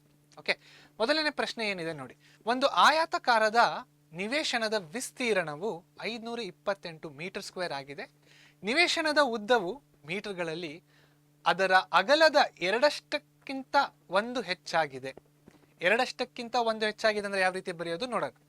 ಆ ನಿವೇಶನದ ಉದ್ದ ಮತ್ತು ಅಗಲಗಳನ್ನು ನಾವು ಕಂಡುಹಿಡಿಯಬೇಕಾಗಿದೆ ಅಂತ ಹೇಳಿದ್ದಾರೆ. ಓಕೆ, ಸೊ ಉದ್ದ ಮತ್ತೆ ಅಗಲವನ್ನು ಕಂಡುಹಿಡಿಯಿರಿ ಅಂತ ಹೇಳಿದ್ದಾರೆ, ಅದನ್ನು ಕಂಡುಹಿಡಿಯೋಣ. ಇಲ್ಲಿ ನೋಡಿ, the area of a rectangular plot is 528 meters square. The length of the plot in meters is 1 more than twice its breadth. Okay, we need to find the length and breadth of the plot. ನಾವು length ಮತ್ತೆ breath ಅನ್ನ ಕಂಡುಹಿಡಿಬೇಕು ಅಂತ ಕೂಡ ಹೇಳ್ತಾ ಇದ್ದಾರೆ. Okay, ನಾವು ಇಲ್ಲಿ ಏನ್ ಮಾಡೋಣ ಮಕ್ಕಳೇ, ಇಲ್ಲಿ ಒಂದು ಏನ್ ಮಾಡೋಣ ಅಂದ್ರೆ, ಇದೆಲ್ಲ ಯಾವ ತರ ಸಮಸ್ಯೆಗಳು, ಪದಗಳ ಸಮಸ್ಯೆ, ಹೇಳಿಕೆಯ ಸಮಸ್ಯೆ. ಕರೆಕ್ಟ್, ಈ ಸಮಸ್ಯೆಗಳನ್ನ ನಾವು ಅರ್ಥ ಮಾಡಿಕೊಂಡು ವರ್ಗ ಸಮೀಕರಣ ವ್ಯಕ್ತಪಡಿಸೋಣ. ಆಯ್ತಾ, ಈ ವರ್ಗ ಸಮೀಕರಣನ ನೀವು ಪರಿಹರಿಸಿದ್ರೆ ನಮಗೇನ್ ಸಿಗತ್ತೆ, ಅವಾಗ ಉದ್ದ ಮತ್ತೆ ಅಗಲ ಸಿಗುತ್ತೆ, ಲೆಂತ್ ಮತ್ತೆ ಬ್ರೆತ್ ಕೂಡ ಸಿಗುತ್ತೆ. ರೈಟ್. ಸೊ ನಾವು ಎಲ್ಲಿವರೆಗೂ ಮಾಡೋಣ ಈ ಪ್ರಶ್ನೆನ ನಾವು ಜಸ್ಟ್ ವ್ಯಕ್ತಪಡಿಸೋಣ. ವ್ಯಕ್ತಪಡಿಸಿದ ಆದ್ಮೇಲೆ ನೀವು ಇದನ್ನ ಪರಿಹರಿಸಿ ಅಗಲ ಮತ್ತೆ ಉದ್ದನ ಕಂಡುಹಿಡಿಬೇಕು. ಸೊ ಯಾವ ರೀತಿ ಇದನ್ನ ಸ್ಟಾರ್ಟ್ ಮಾಡಬೇಕು ನೋಡಿ. ಒಂದು ಆಯತಾಕಾರದ ನಿವೇಶನದ ವಿಸ್ತೀರ್ಣ ಇಲ್ಲಿ ಏನಂತ ಕೊಟ್ಟಿದ್ದಾರೆ, ಏರಿಯಾ. ಸೊ ಅದನ್ನೇನಂತ ಬರೆಯೋಣ, area is equal to 528 metre square. ಮೊದಲನೇ ಪಾಯಿಂಟ್. ಯಾವ್ದರ ಏರಿಯಾ, ಯಾವ್ದರ ವಿಸ್ತೀರ್ಣ ಇದು ದ ಏರಿಯಾ ಆಫ್ ರೆಕ್ಟಾಂಗಲ್, ಆಯತಕಾರದ. ಸೊ ಆಯತಕಾರಕ್ಕೆ ಅಥವಾ ರೆಕ್ಟಾಂಗಲಿನ ವಿಸ್ತೀರ್ಣದ ಸೂತ್ರ ಏನು? ಆಯತಕಾರದ ವಿಸ್ತೀರ್ಣ ಸೂತ್ರ ಲೆಂತ್ ಇಂಟು ಬ್ರೆತ್, ಉದ್ದ ಇಂಟು ಅಗಲ. ಆಯ್ತಾ? ಎ ಅಂದ್ರೆ ಏನು? Length into breadth. ಸೊ ನಾನು ಎ ನ ಜಾಗದಲ್ಲಿ ಅಂತ ಬರೆದಿದ್ದೀನಿ, length into breadth is equal to 528 metre square ಅಂತ ಬರೆಯೋದು. ಓಕೆ, ನೆಕ್ಸ್ಟ್ ಹೇಳಿಕೆ ಏನಂತ ಇದೆ ನೋಡಿ, ನಿವೇಶನದ ಉದ್ದವು ಅಂದ್ರೆ ಎಲ್, ನಿವೇಶನದ ಉದ್ದವು ಅದರ ಅಗಲದ 2ಕ್ಕಿಂತ 1 ಹೆಚ್ಚಾಗಿದೆ. 2ಕ್ಕಿಂತ ಅಂದ್ರೆ ಇಲ್ಲಿ ನೋಡಿ, the length of the plot is 1 more than twice its breadth. ಅಂದ್ರೆ ಯಾವ ತರ ಬರೀಬಹುದು ನಾವು, ಉದ್ದ ಬ್ರೆತ್ ಟ್ವೈಸ್ ಇದ್ದು ಮೋರ್ ದ್ಯಾನ್ 1 ಇದೆ. ನೋಡಿ ಮತ್ತೆ ಓದಿ ಇದನ್ನ, ನಿವೇಶನದ ಉದ್ದವು ಅದರ ಅಗಲದ 2ಕ್ಕಿಂತ ಅಂದ್ರೆ 2 ಇಂಟು ಅಗಲ 1 ಹೆಚ್ಚಾಗಿದೆ. 1 ಹೆಚ್ಚಾಗಿದೆ ಅಲ್ವಾ, ಸೊ ಪ್ಲಸ್. 1 ಕಡಿಮೆ ಆಗಿದೆ ಅಂದ್ರೆ ಮೈನಸ್ ಅಂತ ಬರೀಬಹುದು. 2ಕ್ಕಿಂತ ಅಂದ್ರೆ 2b, ಯಾವ್ದರದ್ದು? ಅಗಲದ್ಕಿಂತ. Right. The length of the plot is 1 more plus 1 than twice its breadth. Twice its breadth ಅಂದ್ರೆ 2b. ಸೊ ಎಲ್ಲಿನ ಆನ್ಸರ್ ಏನ್ ಬರುತ್ತೆ ನಮಗೆ, L is equal to 2b plus 1. ಇದು ನಾನೇ ಬರೆದ್ನಾ? ನಾನು ಬರ್ದಿಲ್ಲ. ಇದನ್ನ ಹೇಗೆ ಬರೆದೆ ನಾನು? ಇದನ್ನ ಪ್ರಶ್ನೆಯಲ್ಲಿ ಕೊಟ್ಟಿರುವಂತ ಹೇಳಿಕೆಗಳನ್ನ ನೋಡಿ ಅರ್ಥ ಮಾಡಿಕೊಂಡು ನಾನು l is equal to 2b plus 1 ಅಂತ ಬರ್ದಿದ್ದೆ. ಕರೆಕ್ಟಾ? ನಾವೇನ್ ಮಾಡ್ಬೇಕಿಲ್ಲಿ, ವ್ಯಕ್ತಪಡಿಸಿ ಅಂತ ಹೇಳಿದಾರೆ. ಫಸ್ಟ್ ವ್ಯಕ್ತಪಡಿಸಿ. ಯಾವ ರೀತಿ ಮಾಡಬೇಕು? ಸಿಂಪಲ್. ಇಲ್ಲಿ ನೋಡಿ, l into B is equal to 528 ಅಂತ ಇದೆ ಅಲ್ವಾ. ಎಲ್ಲಿನ ಜಾಗದಲ್ಲಿ ಈಗ 2b plus 1 into B is equal to 528 ಅಂತ ಬರೀಬಹುದು. Clear? So 2b into B ಏನಾಗುತ್ತೆ, 2b ಸ್ಕ್ವೇರ್ ಆಗುತ್ತೆ. ನೋಡಿ, ಇದನ್ನ ಇದ್ರ ಜೊತೆ ಮಲ್ಟಿಪ್ಲೈ ಗುಣಿಸಿ, ಇದನ್ನ ಇದ್ರ ಜೊತೆ ಗುಣಿಸಿ. 1 ಇಂಟು ಬಿ ಏನಾಗುತ್ತೆ, ಪ್ಲಸ್ ಬಿ ಆಗುತ್ತೆ, which is equal to 528. Right. ಇದು ವರ್ಗ ಸಮೀಕರಣದ ಸಾಮಾನ್ಯ ರೂಪದಲ್ಲಿ ಇದೆಯಾ? ಇಲ್ಲ. ಏನ್ ಮಾಡೋಣ, 528 ಈ ಕಡೆ ತಗೊಂಡು 2b square plus b minus 528 is equal to 0 ಅಷ್ಟೇ. ಸೊ ನಾವೇನ್ ಮಾಡಿದೀವಿ, ವ್ಯಕ್ತಪಡಿಸಿದ್ದೀವಿ. ವ್ಯಕ್ತಪಡಿಸಿದ್ದೀವಿ? ಇಲ್ಲಿ ಕೊಟ್ಟಿರುವಂತ ಸನ್ನಿವೇಶನ ನಾವಿಲ್ಲಿ ವರ್ಗ ಸಮೀಕರಣದ ರೂಪದಲ್ಲಿ ವ್ಯಕ್ತಪಡಿಸಿದ್ದೀವಿ. ಇದೇನಿದು ಬಿ ಬರ್ತಾ ಇದೆಯಲ್ಲ ಅಂತ ಯೋಚನೆ ಮಾಡ್ತಿದ್ದೀರಾ? ಬಿ ಅಲ್ಲ, ಯಾವ ಲೆಟರ್ ಕೂಡ ಬರ್ಬೋದು, ಬಟ್ ಡಿಗ್ರಿ 2 ಆಗಿರ್ಬೇಕು, ಒಂದು ಸಮೀಕರಣ ಆಗಿರ್ಬೇಕು, ಅಷ್ಟೇ ಸಾಕು. ಕ್ಲಿಯರ್? ಓಕೆ, ಇವಾಗ ಇದನ್ನ ಸಾಲ್ವ್ ಮಾಡಿ ಅಂತ ಕೂಡ ಕೇಳಿದ್ದಾರೆ ಇಲ್ಲಿ. ಓಕೆ, ಈ ಪ್ರಶ್ನೆಗೆ ನಾನು ಸಾಲ್ವ್ ಮಾಡ್ತೀನಿ. ನೋಡಿ, ಇದನ್ನ ತರಿಸೋದು ತುಂಬಾ ಇಂಪಾರ್ಟೆಂಟ್. ಇದು ಒಂದ್ಸತಿ ತರಿಸಿದಾದ್ಮೇಲೆ ಇದನ್ನ ಪರಿಹರಿಸೋದಕ್ಕೆ ನಮ್ಮ ಹತ್ರ 2 ವಿಧಾನಗಳಿದೆ. ನೀವು ಯಾವ್ದಾದ್ರು ವಿಧಾನನ ಅಳವಡಿಸ್ಕೊಳ್ಳಿ. ಒಂದು ಅಪವರ್ತಿಸುವಿಕೆಯ ವಿಧಾನ, ಇನ್ನೊಂದು ಸೂತ್ರದ ವಿಧಾನ. ಕರೆಕ್ಟ್? ಕ್ವಾಡ್ರಾಟಿಕ್ ಈಕ್ವೇಷನ್ ಇನ ಸ್ಟ್ಯಾಂಡರ್ಡ್ ಫಾರ್ಮ್ಗೆ ತಂದ್ಬಿಟ್ಟು ಇದನ್ನ ಯಾವ ರೀತಿ ಸಾಲ್ವ್ ಮಾಡೋದಂದ್ರೆ 2 ways ಇದಾವೆ. ಒಂದು ಫ್ಯಾಕ್ಟರೈಸೇಷನ್, ಇನ್ನೊಂದು by use of formula method ಅಲ್ವಾ. ಸೊ ಫ್ಯಾಕ್ಟರೈಸೇಷನ್ ಆದ್ರೂ ಮಾಡ್ಬೋದು, ಫಾರ್ಮುಲಾ ಮೆಥಡ್ ಆದ್ರೂ ಮಾಡ್ಬೋದು. ನಾವೇನ್ ಮಾಡೋಣ, ಫ್ಯಾಕ್ಟರೈಸೇಷನ್ ಮಾಡೋಣ. ಇವೆರಡನ್ನ ಮಲ್ಟಿಪ್ಲೈ ಮಾಡ್ಕೋಬೇಕು ಫಸ್ಟ್. ಸೊ 528 ಇಂಟು 2 ಏನಾಗುತ್ತೆ, 1056 ಆಗುತ್ತೆ. ಕರೆಕ್ಟ್? So 528 into 2, 2 ಎಂಟ್ಲಿ 16, 1 5, 1056. ಸೊ ಏನ್ ಬರ್ತಾ ಇದೆ, ಮೈನಸ್ 1056 ಬಿ ಸ್ಕ್ವೇರ್ ಅಂತ ಬರ್ತಾ ಇದೆ. ಇವೆರಡನ್ನ ಮಲ್ಟಿಪ್ಲೈ ಮಾಡಿದ್ರೆ ಇದನ್ನ ಏನ್ ಮಾಡಬೇಕು, ನಾವು ಇದನ್ನ ಸ್ಪ್ಲಿಟ್ ಮಾಡಬೇಕು. ಯಾವ ರೀತಿ ಸ್ಪ್ಲಿಟ್ ಮಾಡಬೇಕಂದ್ರೆ, ಇವೆರಡನ್ನ ನಾವು ಸಂಕಲನ ಆಡ್ ಮಾಡಿದ್ರೆ ನಮಗೆ ಪ್ಲಸ್ ಬಿ ಅಂತ ಬರುತ್ತೆ. ಓಕೆ, ಪ್ಲಸ್ 1b ಅಂತ ಬರಬೇಕು. ಯಾವ ರೀತಿ ಮಾಡೋದು ಇದನ್ನ? ತುಂಬಾ ಸಿಂಪಲ್. ಇವಾಗ 1056 ಇಲ್ಲಿ ಬಂದಿದೆ ಅಲ್ವಾ, ಗುಣಾಕಾರ ಮಾಡ್ಬಿಟ್ಟು ಬಂದಿದ್ದಲ್ವಾ, ಅದನ್ನ ಇಲ್ಲಿ ತಗೊಂಡು ಓಕೆ, ಇವಾಗ ಇದಕ್ಕೆ ಏನ್ ಮಾಡ್ಬೇಕು, ನಾವು ಅಪವರ್ತನಗಳನ್ನ ಕಂಡುಹಿಡಬೇಕು, ಅಂದ್ರೆ ಫ್ಯಾಕ್ಟರ್ಸ್ಗಳನ್ನ ಕಂಡುಹಿಡಬೇಕು. ಫ್ಯಾಕ್ಟರ್ಸ್ಗಳನ್ನ ಕಂಡುಹಿಡಿಯೋದ್ರಿಂದ ಏನ್ ಯೂಸ್ ಆಗುತ್ತೆ ಗೊತ್ತಾಗುತ್ತೆ. ಓಕೆ, 2 528, ಓಕೆ, ಇದು 2 2 6 4, 2 1 3 2, 2 66, 2 33, 3 11 ಹಾಗೂ 11 1 11. ರೈಟ್? ಇವಾಗ ಇಷ್ಟು ಏನಾಗುತ್ತೆ ಇವಿಷ್ಟುನ ನಾವು ಗುಣಾಕಾರ ಮಾಡಿದ್ರೆ ನಮಗೆ 1056 ಬರ್ತವೆ. ಅದರ ಅರ್ಥ 1056ರ ಅಪವರ್ತನಗಳು. ಓಕೆ, ಏನಿವೆಲ್ಲ ಫ್ಯಾಕ್ಟರ್ಸ್ ಆಫ್ 1056. ಫ್ಯಾಕ್ಟರ್ಸ್ ಅಂದ್ರೇನು? ಈ ಎಲ್ಲ ನಂಬರ್ಗಳು 1056ನ ಡಿವೈಡ್ ಮಾಡ್ತವೆ ಅಂತ ಅರ್ಥ. ಈ ಎಲ್ಲ ನಂಬರ್ನ ನಾವು ಮಲ್ಟಿಪ್ಲೈ ಮಾಡಿದ್ರೆ ನಮಗೆ 1056 ಬರುತ್ತೆ ಅಂತ ಅರ್ಥ, ರೈಟ್? ಇವಾಗ ಇಲ್ಲಿ ನೋಡಿ ಯಾವ ರೀತಿ ಮಾಡಬೇಕು ಅಂತ. ಓಕೆ, ಫಸ್ಟ್ ನಾವು ಎಲ್ಲ ಟೂಗಳನ್ನ ತಗೊಳ್ಳೋಣ. 1 2 3 4 5.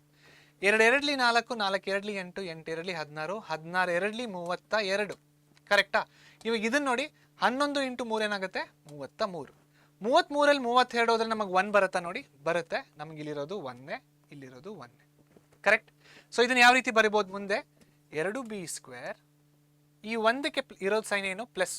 ಸೊ ದೊಡ್ಡ ನಂಬರ್ ದೊಡ್ಡ ಪ್ಲಸ್ಸಿಗೆ ಇರಬೇಕು. 33b minus 32b minus 528 is equal to 0. Clear? ಹೇಗೆ ಮಾಡಿದೆ ಅಂತ? ಸಿ ಮತ್ತೆ 2b² ಮಲ್ಟಿಪ್ಲೈ ಮಾಡಿದಾಗ ನಮ್ಗೆ ಏನು ಬರುತ್ತೆ? -1056b² ಅಂತ ಬರುತ್ತೆ. ಕರೆಕ್ಟ್?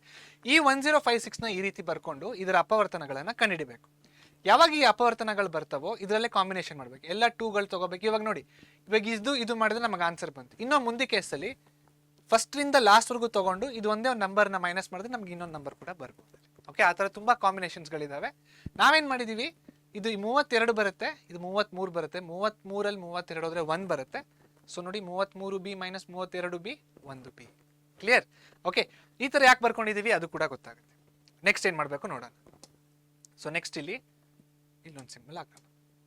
ಓಕೆ, ಮೊದಲು 2 ಪದಗಳಲ್ಲಿ ಏನು ಸಾಮಾನ್ಯವಾಗಿದೆ? ಏನನ್ನ ನಾವು ಆಚೆ ತೆಗಿಬೋದು? 2ನ್ನ ಆಚೆ ತೆಗಿಬೋದಾ? 2ನ್ನ ಆಚೆ ತೆಗಿಯೋದಕ್ಕೆ ಆಗೋದಿಲ್ಲ. ಯಾಕಂದ್ರೆ 33 2ರಿಂದ ಭಾಗಾಕಾರ ಆಗಲ್ಲ. ಸೊ ಬಿನ ಆಚೆ ತೆಗಿಬೋದಾ? ಬಿನ ಆಚೆ ತೆಗಿಬೋದು. ಸೊ ಬಿನ ಆಚೆ ತೆಗೆದ್ರೆ ಏನು ಬರುತ್ತೆ? 2b ಪ್ಲಸ್ 33 ಅಷ್ಟೇ, ರೈಟ್? ಓಕೆ, ನೆಕ್ಸ್ಟ್ ಇವಾಗ ಇಲ್ಲಿ ಮೈನಸ್ ಇದೆ. ಇವಾಗ ಇನ್ನೊಂದು ಏನು ಹೇಳಿದ್ದೀನಿ, ಈ ಬ್ರಾಕೆಟಲ್ಲಿ ಏನು ಬರುತ್ತೋ ಈ ಬ್ರಾಕೆಟಲ್ಲೂ ಅದೇ ಬರಬೇಕು. ಆ ರೀತಿ ನೀವು ಸಾಮಾನ್ಯನ ಆಚೆ ತೆಗಿಬೇಕು. ಇವಾಗ ಇವೆರಡು ಪದಗಳನ್ನು ನೋಡಿ, ಇವೆರಡು ಪದಗಳನ್ನು ನೋಡಿ ಮತ್ತೆ ಈ ಬ್ರಾಕೆಟ್ನ ಕೂಡ ನೋಡಿ. ಬ್ರಾಕೆಟಲ್ಲಿ ಇಲ್ಲಿ 2 ಇದೆ, ಇಲ್ಲಿ ನಮ್ಮ ಹತ್ರ 32 ಇದೆ. ಹಾಗಾದ್ರೆ ಏನನ್ನ ಆಚೆ ತೆಗೆದ್ರೆ ಬ್ರಾಕೆಟಿನ ಒಳಗಡೆ 2 ಬರುತ್ತೆ, -16. ಕರೆಕ್ಟಾ? -16 ಆಚೆ ತೆಗೆದಾಗ ಏನಾಗುತ್ತೆ? ಬ್ರಾಕೆಟಲ್ಲಿ ನಮಗೆ 2b plus 33 is equal to 0. ಬೇಕಾದ್ರೆ ಇವಾಗ -16 ಇಂಟು 2 ಏನು ಬರುತ್ತೆ? -32b ಬರ್ತಾ ಇದೆ. ಕರೆಕ್ಟ್? ಅದೇ ರೀತಿಯಲ್ಲಿ -16 ಇಂಟು 33 ಬೇಕಾದ್ರೆ 16 ಇಂಟು 33 ಮಾಡಿ ನೋಡಿ, 528 ಬರುತ್ತೆ. ಕ್ಲಿಯರ್? ಒಟ್ಟಿನಲ್ಲಿ ಈ ಬ್ರಾಕೆಟಲ್ಲಿ ಏನಿದೆಯೋ ಈ ಬ್ರಾಕೆಟಲ್ಲೂ ಅದೇ ಇರಬೇಕು. ಇವಾಗ 2b ಪ್ಲಸ್ 33ನ ಆಚೆ ತಗೊಳ್ಳಿ. 2b ಪ್ಲಸ್ 33ನ ಆಚೆ ತಗೊಂಡ್ರೆ ಒಳಗಡೆ ಉಳ್ಕೊಳ್ಳೋದು b minus 16 which is equal to 0. ಇವಾಗ ಏನು ಮಾಡಬೇಕು? 2b plus 33 is equal to 0. 2b is equal to -33, b is equal to -33/2, ಅಥವಾ b minus 16 is equal to 0, b is equal to 16. ಎರಡು ಉತ್ತರಗಳು ಬಂದಿದ್ದಾವೆ ನಮಗೆ. ಒಂದರಲ್ಲಿ b ಇಸ್ ಈಕ್ವಲ್ ಟು -33/2 ಅಂತ ಬರ್ತದೆ, ಇನ್ನೊಂದರಲ್ಲಿ b ಇಸ್ ಈಕ್ವಲ್ ಟು 16 ಅಂತ ಬರ್ತದೆ. ಯಾವುದನ್ನ ತಗೋಬೇಕು ನಾವು? ಇದನ್ನ ಬಿಟ್ಬಿಡಬೇಕು, ಇದನ್ನ ತಗೋಬೇಕು. ಯಾಕೆ ಅಂತ ಹೇಳ್ತೀನಿ. ಯಾಕಂದ್ರೆ ಯಾವಾಗಲೂ ಕೂಡ ಅಷ್ಟೇ ಲೆಂತ್ ಅಥವಾ ಉದ್ದ ಪಾಸಿಟಿವ್ ಅಲ್ಲೇ ಇರುತ್ತೆ. ಕರೆಕ್ಟ್? ಧನಾತ್ಮಕವಾಗೇ ಇರುತ್ತೆ. ಏನು? ಉದ್ದ. ಸೊ ಇಲ್ಲಿಂದ ಅಥವಾ ನಿಮ್ಮ ಉದ್ದ ಎಷ್ಟು ಅಂತ ಕೇಳಿದಾಗ ನಿಮ್ಮ ಉದ್ದ ಎಷ್ಟಿರುತ್ತೆ? 5 ಫೀಟ್, 6 ಫೀಟ್, 4 ಫೀಟ್ ಹತ್ರ ಇರುತ್ತೆ. ಕರೆಕ್ಟ್? -4 ಫೀಟ್, -2 ಫೀಟ್ ಕೇಳಿದ್ರೆ ಯಾವಾಗಾದ್ರೂ ಇಲ್ಲ. ಸೊ ಉದ್ದ ಯಾವಾಗಲೂ ನೆಗೆಟಿವ್ ಆಗಿ ಇರೋದಿಲ್ಲ. ಸೊ ಇಲ್ಲಿ ನೆಗೆಟಿವ್ ಸಿಂಬಲ್ ಬರ್ತಾ ಇದೆ. ಸೊ ಆದ್ರಿಂದ ನಾವು ಇದನ್ನ ಬಿಟ್ಟು b ಇಸ್ ಈಕ್ವಲ್ ಟು 16 ಅಂತ ತಗೋತಾ ಇದ್ದೀವಿ. ಸೊ ಅಗಲ ಬಂತು, ಎಷ್ಟು ಬಂತು? 16 ಸೆಂಟಿಮೀಟರ್ ಅಂತ ಬಂದಿದೆ. ಬಟ್ ಉದ್ದಕ್ಕಿಲ್ಲಿದೆ ನೋಡಿ, ಇಲ್ಲಿದೆ. ಬಿ ನ ಜಾಗದಲ್ಲಿ ಎಷ್ಟು ಹಾಕ್ಬೇಕು ನಾವು? ಬಿ ನ ಜಾಗದಲ್ಲಿ ನಾವು 16 ಹಾಕಬೇಕು. 16 into 2 32, 32 plus 1 33. So l is equal to 33 metre. So ಇಲ್ಲಿಗೆ ನಮ್ಮ ಉತ್ತರ ಮುಕ್ತಾಯ. ಕ್ಲಿಯರ್? ಓಕೆ. ಸೊ ಮುಂದಿನ ಪ್ರಶ್ನೆಗಳನ್ನ ನಾವು ಏನು ಮಾಡೋಣ? ಈ ವರ್ಗ ಸಮೀಕರಣ ವ್ಯಕ್ತಪಡಿಸ್ಬಿಟ್ಟು ನಿಲ್ಲಿಸ್ಬಿಡೋಣ. ಯಾಕಂದ್ರೆ ಯಾವಾಗ ಒಂದ್ಸತಿ ನಮ್ಗೆ ವರ್ಗ ಸಮೀಕರಣ ಬರುತ್ತೋ ಇಲ್ಲಿ ನಾವು ಏನು ಮಾಡ್ಬೇಕು ನೋಡಿ ಕೆಲಸಗಳನ್ನ, ಈ ಕೆಲಸ ಸೇಮ್. ಒಂದ್ಸತಿ ವರ್ಗ ಸಮೀಕರಣ ಬಂದ್ರೆ ಇದೇ ಪ್ರೊಸೀಜರ್ನ ಫಾಲೋ ಮಾಡ್ಬೇಕು. ಇದು ಯಾವುದಿದು? ಯಾವ ವಿಧಾನ? ಅಪವರ್ತಿಸುವಿಕೆಯ ವಿಧಾನ. ಕರೆಕ್ಟಾ? ಇದು ನಿಮ್ಗೆ ಅಪವರ್ತಿಸುವಿಕೆ ಕಷ್ಟ ಆಗ್ತಾ ಇದೆಯಾ? ತಲೆ ಕೆಡ್ಸ್ಕೊಳಕ್ ಹೋಗ್ಬೇಡಿ, ಸೂತ್ರದ ವಿಧಾನನ ಅಳವಡಿಸ್ಕೊಳ್ಳಿ. ಸೊ ಸೂತ್ರ ನಿಮ್ಗೆ ಆಲ್ರೆಡಿ ಗೊತ್ತಿದೆ, ABC ಕೂಡ ಆರಾಮಾಗಿ ಕಂಡುಹಿಡಿಬಹುದು. ಸೂತ್ರದೆಲ್ಲ ಹಾಕ್ಬಿಟ್ಟು ಪರಿಹಾರ ಮಾಡಿಬಿಟ್ರೆ full marks. Clear? Okay. So ಮುಂದಿನ ಪ್ರಶ್ನೆಗಳನ್ನ ನಾವು ಈ ವರ್ಗ ಸಮೀಕರಣನ ವ್ಯಕ್ತಪಡಿಸಿರೋವರೆಗೆ ಮಾಡೋಣ. ಕ್ಲಿಯರ್? ಓಕೆ. ನೆಕ್ಸ್ಟ್ ಮುಂದಿನ ಪ್ರಶ್ನೆ ನೋಡೋಣ. ಮುಂದಿನ ಪ್ರಶ್ನೆ ಏನಿದೆ? 2 ಅನುಕ್ರಮ ಧನ ಪೂರ್ಣಾಂಕಗಳ ಗುಣಲಬ್ಧವು 306 ಆಗಿದೆ. ನಾವು ಆ ಪೂರ್ಣಾಂಕಗಳನ್ನು ಕಂಡುಹಿಡಿಯಬೇಕಾಗಿದೆ. ತುಂಬಾ simple. The product of two consecutive positive integers is 306. ಇಲ್ಲಿ ಏನಪ್ಪ ತುಂಬಾ ಇಂಪಾರ್ಟೆಂಟ್ ಅಂದ್ರೆ ಅನುಕ್ರಮ ಧನ ಪೂರ್ಣಾಂಕಗಳ okay product of two consecutive positive integers ಗುಣಲಬ್ಧವು. ಓಕೆ, ಈ ಲೈನ್ ಅಂಡರ್ಲೈನ್ ಮಾಡಿದ್ರೆ ನೋಡಿ, ಇದು ತುಂಬಾ ಇಂಪಾರ್ಟೆಂಟ್.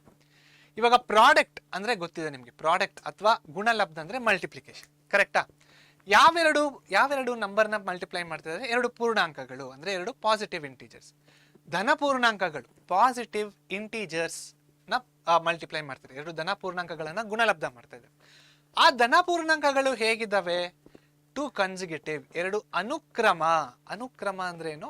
ಒಂದಾದ್ಮೇಲೆ ಒಂದು, ಎರಡಾದ್ಮೇಲೆ ಮೂರು, 10 ಆದ್ಮೇಲೆ 11, 98 ಆದ್ಮೇಲೆ 99, 98, 99, 2, 3, 1, 2, 10, 11. ಇದಕ್ಕೇನಂತ ಕರಿತೇವೆ ನಾವು? ಅನುಕ್ರಮ ಅಂದ್ರೆ ಕನ್ಸಿಕ್ಯೂಟಿವ್. 10, 11, 12 ಇದು ಕೂಡ ಕನ್ಸಿಕ್ಯೂಟಿವ್. 10, 11, 12, 13 ಇದು ಕೂಡ ಅನುಕ್ರಮ ಪೂರ್ಣಾಂಕಗಳೇ. ಕ್ಲಿಯರಾ? ಅನುಕ್ರಮ ಅಂದ್ರೆ ಒಂದಾದ್ಮೇಲೆ ಒಂದು, ಒಂದಾದ್ಮೇಲೆ ಎರಡು, 10 ಆದ್ಮೇಲೆ 11, 16 ಆದ್ಮೇಲೆ 17, 17 ಆದ್ಮೇಲೆ 18. ಇದಕ್ಕೆಲ್ಲ ಅನುಕ್ರಮ ಅಂತ ಕನ್ಸಿಕ್ಯೂಟಿವ್ ಅಂತ ಕರಿತೀವಿ. ಕರೆಕ್ಟಾ? ಇವಾಗ ನೋಡಿ, ಎರಡು ಅನುಕ್ರಮ ಸಂಖ್ಯೆಗಳನ್ನು ಬರೀರಿ ಅಂದ್ರೆ 12, 13 ಎರಡು ಅನುಕ್ರಮ ಸಂಖ್ಯೆ. ಇದೇ ರೀತಿಯಲ್ಲಿ ಇನ್ನೆರಡು ಅನುಕ್ರಮ ಸಂಖ್ಯೆಗಳನ್ನ ಬರೀರಿ, 23, 24.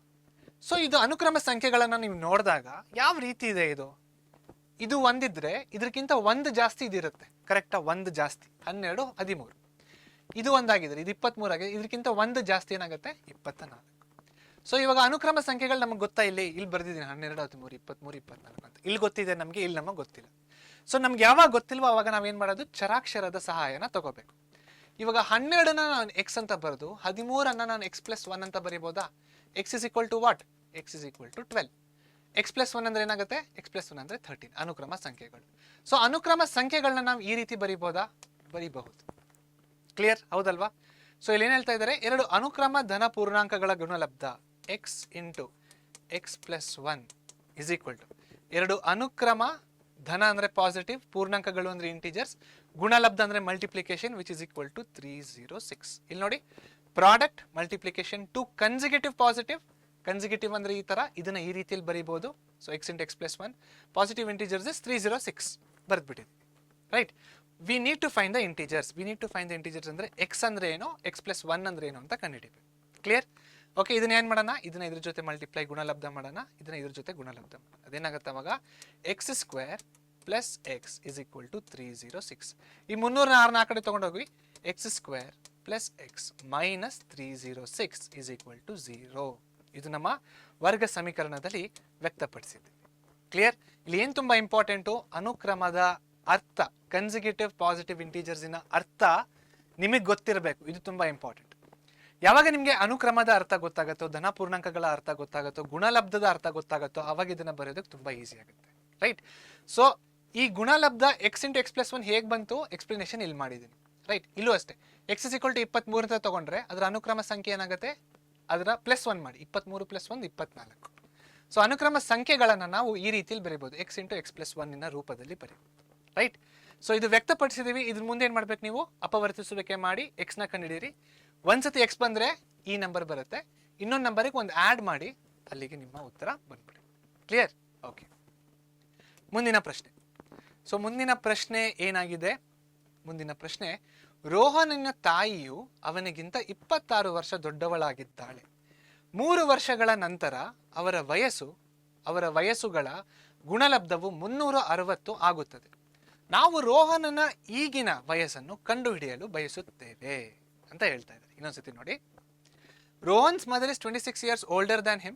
The product of their ages in years 3 years from now will be 360. We would like to find out Rohan's present age. ಏನ್ ಹೇಳ್ತಿದ್ದಾರೆ? ಇದು ವಯಸ್ಸಿನ ಹೇಳಿಕೆಯ ಪ್ರಶ್ನೆ, ವಯಸ್ಸಿನ ಪದದ ಪ್ರಶ್ನೆಗಳು. ರೈಟ್? ಯಾವಾಗ ಈ ವಯಸ್ಸಿನ ಪ್ರಶ್ನೆಗಳು ಬರ್ತಾವೋ ಅವಾಗ ಏನ್ ಮಾಡ್ಬೇಕು? ಪ್ರೆಸೆಂಟಿಗೆ ಬರ್ಬೇಕು ನಾವು. ಯಾವಾಗ? ಪ್ರೆಸೆಂಟ್. ಪ್ರೆಸೆಂಟ್ ಅಂದ್ರೆ ಏನು? 2024 ಈ ವರ್ಷದಲ್ಲಿ ರೋಹನ್ ಮತ್ತು ಅವರ ತಾಯಿ ಅಲ್ವಾ, ಇದು ರೋಹನ್ ಆರ್ ಆಗಿರ್ಲಿ, ರೋಹನಿನ ಅಮ್ಮ, ಓಕೆ, RA ಅಂತ ಬರ್ದಿದ್ದೀನಿ. ರೋಹನಿನ ಅಮ್ಮ RA ಅಂತ ಬರ್ದಿದ್ದೀನಿ. ರೋಹನಿಗೆ ಎಷ್ಟು ವರ್ಷ ವಯಸ್ಸು? ರೋಹನಿಗೆ ಎಕ್ಸ್ ವರ್ಷ ವಯಸ್ಸು. ನಿಮ್ಗೆ ಗೊತ್ತಾ ರೋಹನಿನ ವಯಸ್ಸು ಎಷ್ಟಂತ?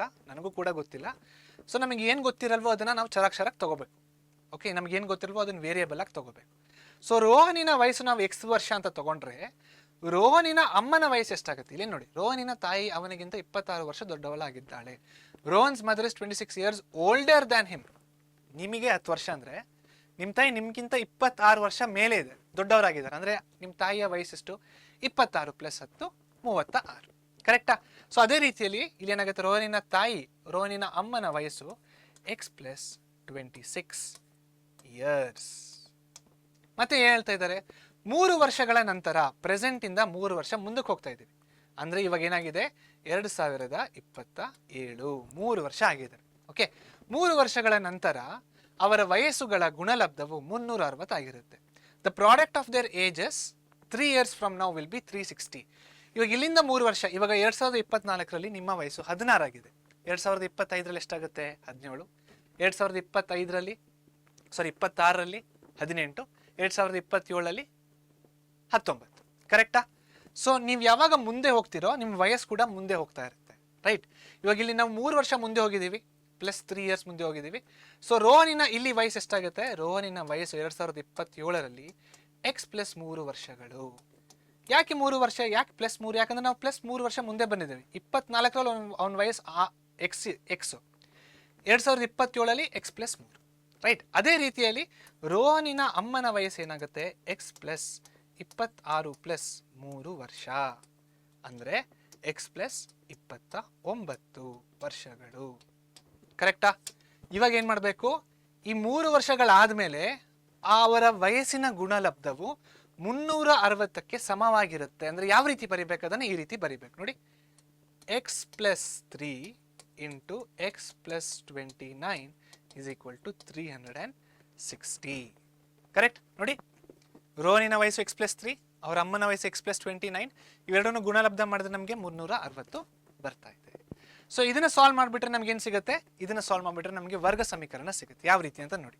X into X, X square, plus X into 29, 29x, 3 into X plus 3x, 29 into 3 ನೋಡಿ, 30 ಇಂಟು 3, 30 ಇಂಟು 3 ಏನಾಗುತ್ತೆ? 90. 39 ಅಂದರೆ 3 ಕಡಿಮೆ ಮಾಡಿ ಅದರಲ್ಲಿ ಎಷ್ಟಾಗುತ್ತೆ? 87. 87 is equal to 3. Okay, so ಬರ್ತಾ ಇದೆ ವರ್ಗ ಸಮೀಕರಣದ ರೂಪದಲ್ಲಿ. 29 + 3 ಎಷ್ಟಾಗುತ್ತೆ? 32 ಆಗುತ್ತೆ. ಕರೆಕ್ಟಾ? ಸೊ ಇಲ್ಲಿ ಏನು ಬರೀಬೋದು?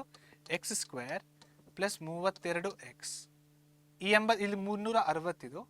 ಓಕೆ, ಈ 360ನ ಈ ಕಡೆ ತೊಗೊಂಬಂದರೆ plus 87 minus 360 is equal to 0. So ಇವೆರಡನ್ನ ಮೈನಸ್ ಮಾಡಿಬಿಡಿ. ಸೊ 360ಅಲ್ಲಿ ಫಸ್ಟ್ 60ನ ತೆಗೆದ್ರೆ ಎಷ್ಟು ಉಳಿಯುತ್ತೆ? 300. 300ರಲ್ಲಿ 20 ಹೋದರೆ 280, 280ಲ್ಲಿ 7 ಹೋದರೆ 273. So X square plus 32x minus 273 is equal to 0. ಇದು ನಾವು ಈ ಸನ್ನಿವೇಶನ ವರ್ಗ ಸಮೀಕರಣ ರೂಪದಲ್ಲಿ ವ್ಯಕ್ತಪಡಿಸಿದ್ದೇವೆ. ಇವಾಗ ಏನು ಮಾಡಬೇಕು? ಇಲ್ಲಿಂದ ನೀವು ಅಪವರ್ತಿಸುವಿಕೆ ಅಥವಾ ಸೂತ್ರದ ವಿಧಾನನ ಇದಕ್ಕೆ ಅಳವಡಿಸಿ ಎಕ್ಸಿನ ಉತ್ತರನ ಕಂಡುಹಿಡಿಬೋದು. ಎಕ್ಸ್ ಬಂದಾಗ ಏನಾಗುತ್ತೆ? ನಿಮಗೆ ರೋಹನಿನ ಪ್ರೆಸೆಂಟ್ ವಯಸ್ಸು ಸಿಗುತ್ತೆ. ಅದೇ ನಮಗೆ ಕೇಳಿರುವಂಥ ಪ್ರಶ್ನೆ. ಸೊ ಇಲ್ಲಿಂದ ಮಾಡ್ಬೇಕು, ಹೇಗೆ ಮಾಡ್ಬೇಕಂತ ಗೊತ್ತಾಗತ್ತಲ್ವ? ಇಲ್ಲಿ ನೋಡಿ, ಈ ನಂಬರ್ದು ಒಂದು ಹಿಂಟ್ ಕೊಡ್ತೀನಿ. 7 + 3 10, 10 + 2 12. ಸೊ 273 ಯಾವ ನಂಬರಿಂದ, ಯಾವ ಸಂಖ್ಯೆಯಿಂದ ಭಾಗ ಆಗುತ್ತೆ? 273 3ರಿಂದ ಭಾಗಾಕಾರ ಆಗುತ್ತೆ. ಯಾಕಂದರೆ 273ನ ನಾವು ಸಂಕಲನ ಮಾಡಿದಾಗ, ಆ್ಯಡ್ ಮಾಡಿದಾಗ ನಮಗೆ ಬರ್ತಾ ಇರುವಂಥ ಉತ್ತರ 12. 12 3ರಿಂದ ಭಾಗಾಕಾರ ಆಗುತ್ತೆ. ಆದ್ದರಿಂದ 273 ಕೂಡ 3ರಿಂದ ಭಾಗಾಕಾರ ಆಗುತ್ತೆ. ಕ್ಲಿಯರ್? ಓಕೆ, ಸೊ ಇದನ್ನು ಅಪವರ್ತಿಸಬೇಕು, ಸೂತ್ರದ ವಿಧಾನನ ಅಳವಡಿಸಿ ಎಕ್ಸ್ನ ಆರಾಮಾಗಿ ಕಂಡುಹಿಡಿಬಹುದು. ರೈಟ್? ನೆಕ್ಸ್ಟ್ ಮುಂದಿನ ಪ್ರಶ್ನೆಗೆ ಹೋಗೋಣ. ಮುಂದಿನ ಪ್ರಶ್ನೆ ಏನಿದೆ ನೋಡಿ. ಒಂದು ರೈಲು ಏಕರೂಪದ ಜವದಲ್ಲಿ ಚಲಿಸಿ 480 ಕಿಲೋಮೀಟರ್ ದೂರವನ್ನು ಕ್ರಮಿಸುತ್ತದೆ. ಅದರ ಜವವು 8 km/h ಕಡಿಮೆ ಆಗಿದ್ದರೆ ಅಷ್ಟೇ ದೂರವನ್ನು ಕ್ರಮಿಸಲು ರೈಲು 3 ಗಂಟೆ ಹೆಚ್ಚಾಗಿ ತೆಗೆದುಕೊಳ್ಳುತ್ತಿತ್ತು. ನಾವು ರೈಲಿನ ಜವವನ್ನು ಕಂಡುಹಿಡಿಯಲು ಬಯಸುತ್ತೇವೆ. ಏನು ಹೇಳ್ತಾ ಇದ್ದಾರೆ? A train travels a distance of 480 km at a uniform speed. ಆಯ್ತಾ? If the speed had been 8 kilometers per hour less, then it would have taken 3 hours more to cover the same distance. We need to find the speed of the train here ಅಂತ ಹೇಳ್ತಾ ಇದ್ದಾರೆ.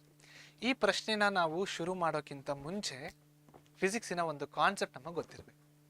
ಏನಾ concept? Concept ಅಂದರೆ formulae basically speed, distance and time. Okay, speed, distance and ಟೈಮಿನ ಸಿದ್ಧಾಂತ ನೀವು ಈ ರೀತಿ ಜ್ಞಾಪಕ ಇಟ್ಕೋಬಹುದು. ಓಕೆ, ಇಲ್ಲಿ ಡಿ ಬರೀರಿ, ಇಲ್ಲಿ ಎಸ್ ಬರೀರಿ, ಇಲ್ಲಿ ಟಿ ಬರೀರಿ. ಓಕೆ, ಡಿ ಎಸ್ ಟಿ ಅಂತ ಈ ಥರ ಜ್ಞಾಪಕ ಇಟ್ಕೊಂಡ್ಬಿಟ್ರೆ ಮುಗೀತು. ಏನಿದು ಇದು ಜ್ಞಾಪಕ ಇಟ್ಕೊಂಡ್ರೆ ಈ ಪ್ರಾಬ್ಲಮ್ನ ಹೇಗೆ ಸಾಲ್ವ್ ಮಾಡ್ಬೋದು ಅಂತ ಯೋಚನೆ ಮಾಡ್ತಿದ್ರೆ ತುಂಬ ಸಿಂಪಲ್. ಇಲ್ಲಿ ನೋಡಿ, ಇದರಲ್ಲಿ 3 ಸೂತ್ರಗಳಿದ್ದಾವೆ. ಹೇಗೆ? ಮೊದಲನೇ ಸೂತ್ರ, first one, D is equal to S into T, S into T. ಆಯ್ತಾ? ನೆಕ್ಸ್ಟ್ ಎರಡನೇ ಸೂತ್ರ ನೋಡಿ, second one, S is equal to D by T. ನೋಡಿ, S is equal to D by T, ಅದನ್ನೇ ಬರ್ತಿದ್ದೀನಿ ಇಲ್ಲಿ. ಮೂರನೇ ಸೂತ್ರ ಯಾವ ರೀತಿ ಇದೆ? ಮೂರನೇ ಸೂತ್ರ ಈ ರೀತಿ ಇದೆ, t is equal to D by s. ಇಲ್ಲಿ ನೋಡಿ, t is equal to D by s. Correct? D s t ಅಂದರೆ ಏನು? Distance, speed, time. ಓಕೆ, ದೂರ, ಜವ ಮತ್ತು ಇದು ಸಮಯ. Okay, speed, distance and time. ಇದು ನಿಮಗೆ ಮೊದಲನೇದಾಗಿ ಗೊತ್ತಿರಬೇಕು ಈ ಪ್ರಶ್ನೆನ ಸ್ಟಾರ್ಟ್ ಮಾಡೋಕ್ಕಿಂತ ಮುಂಚೆ.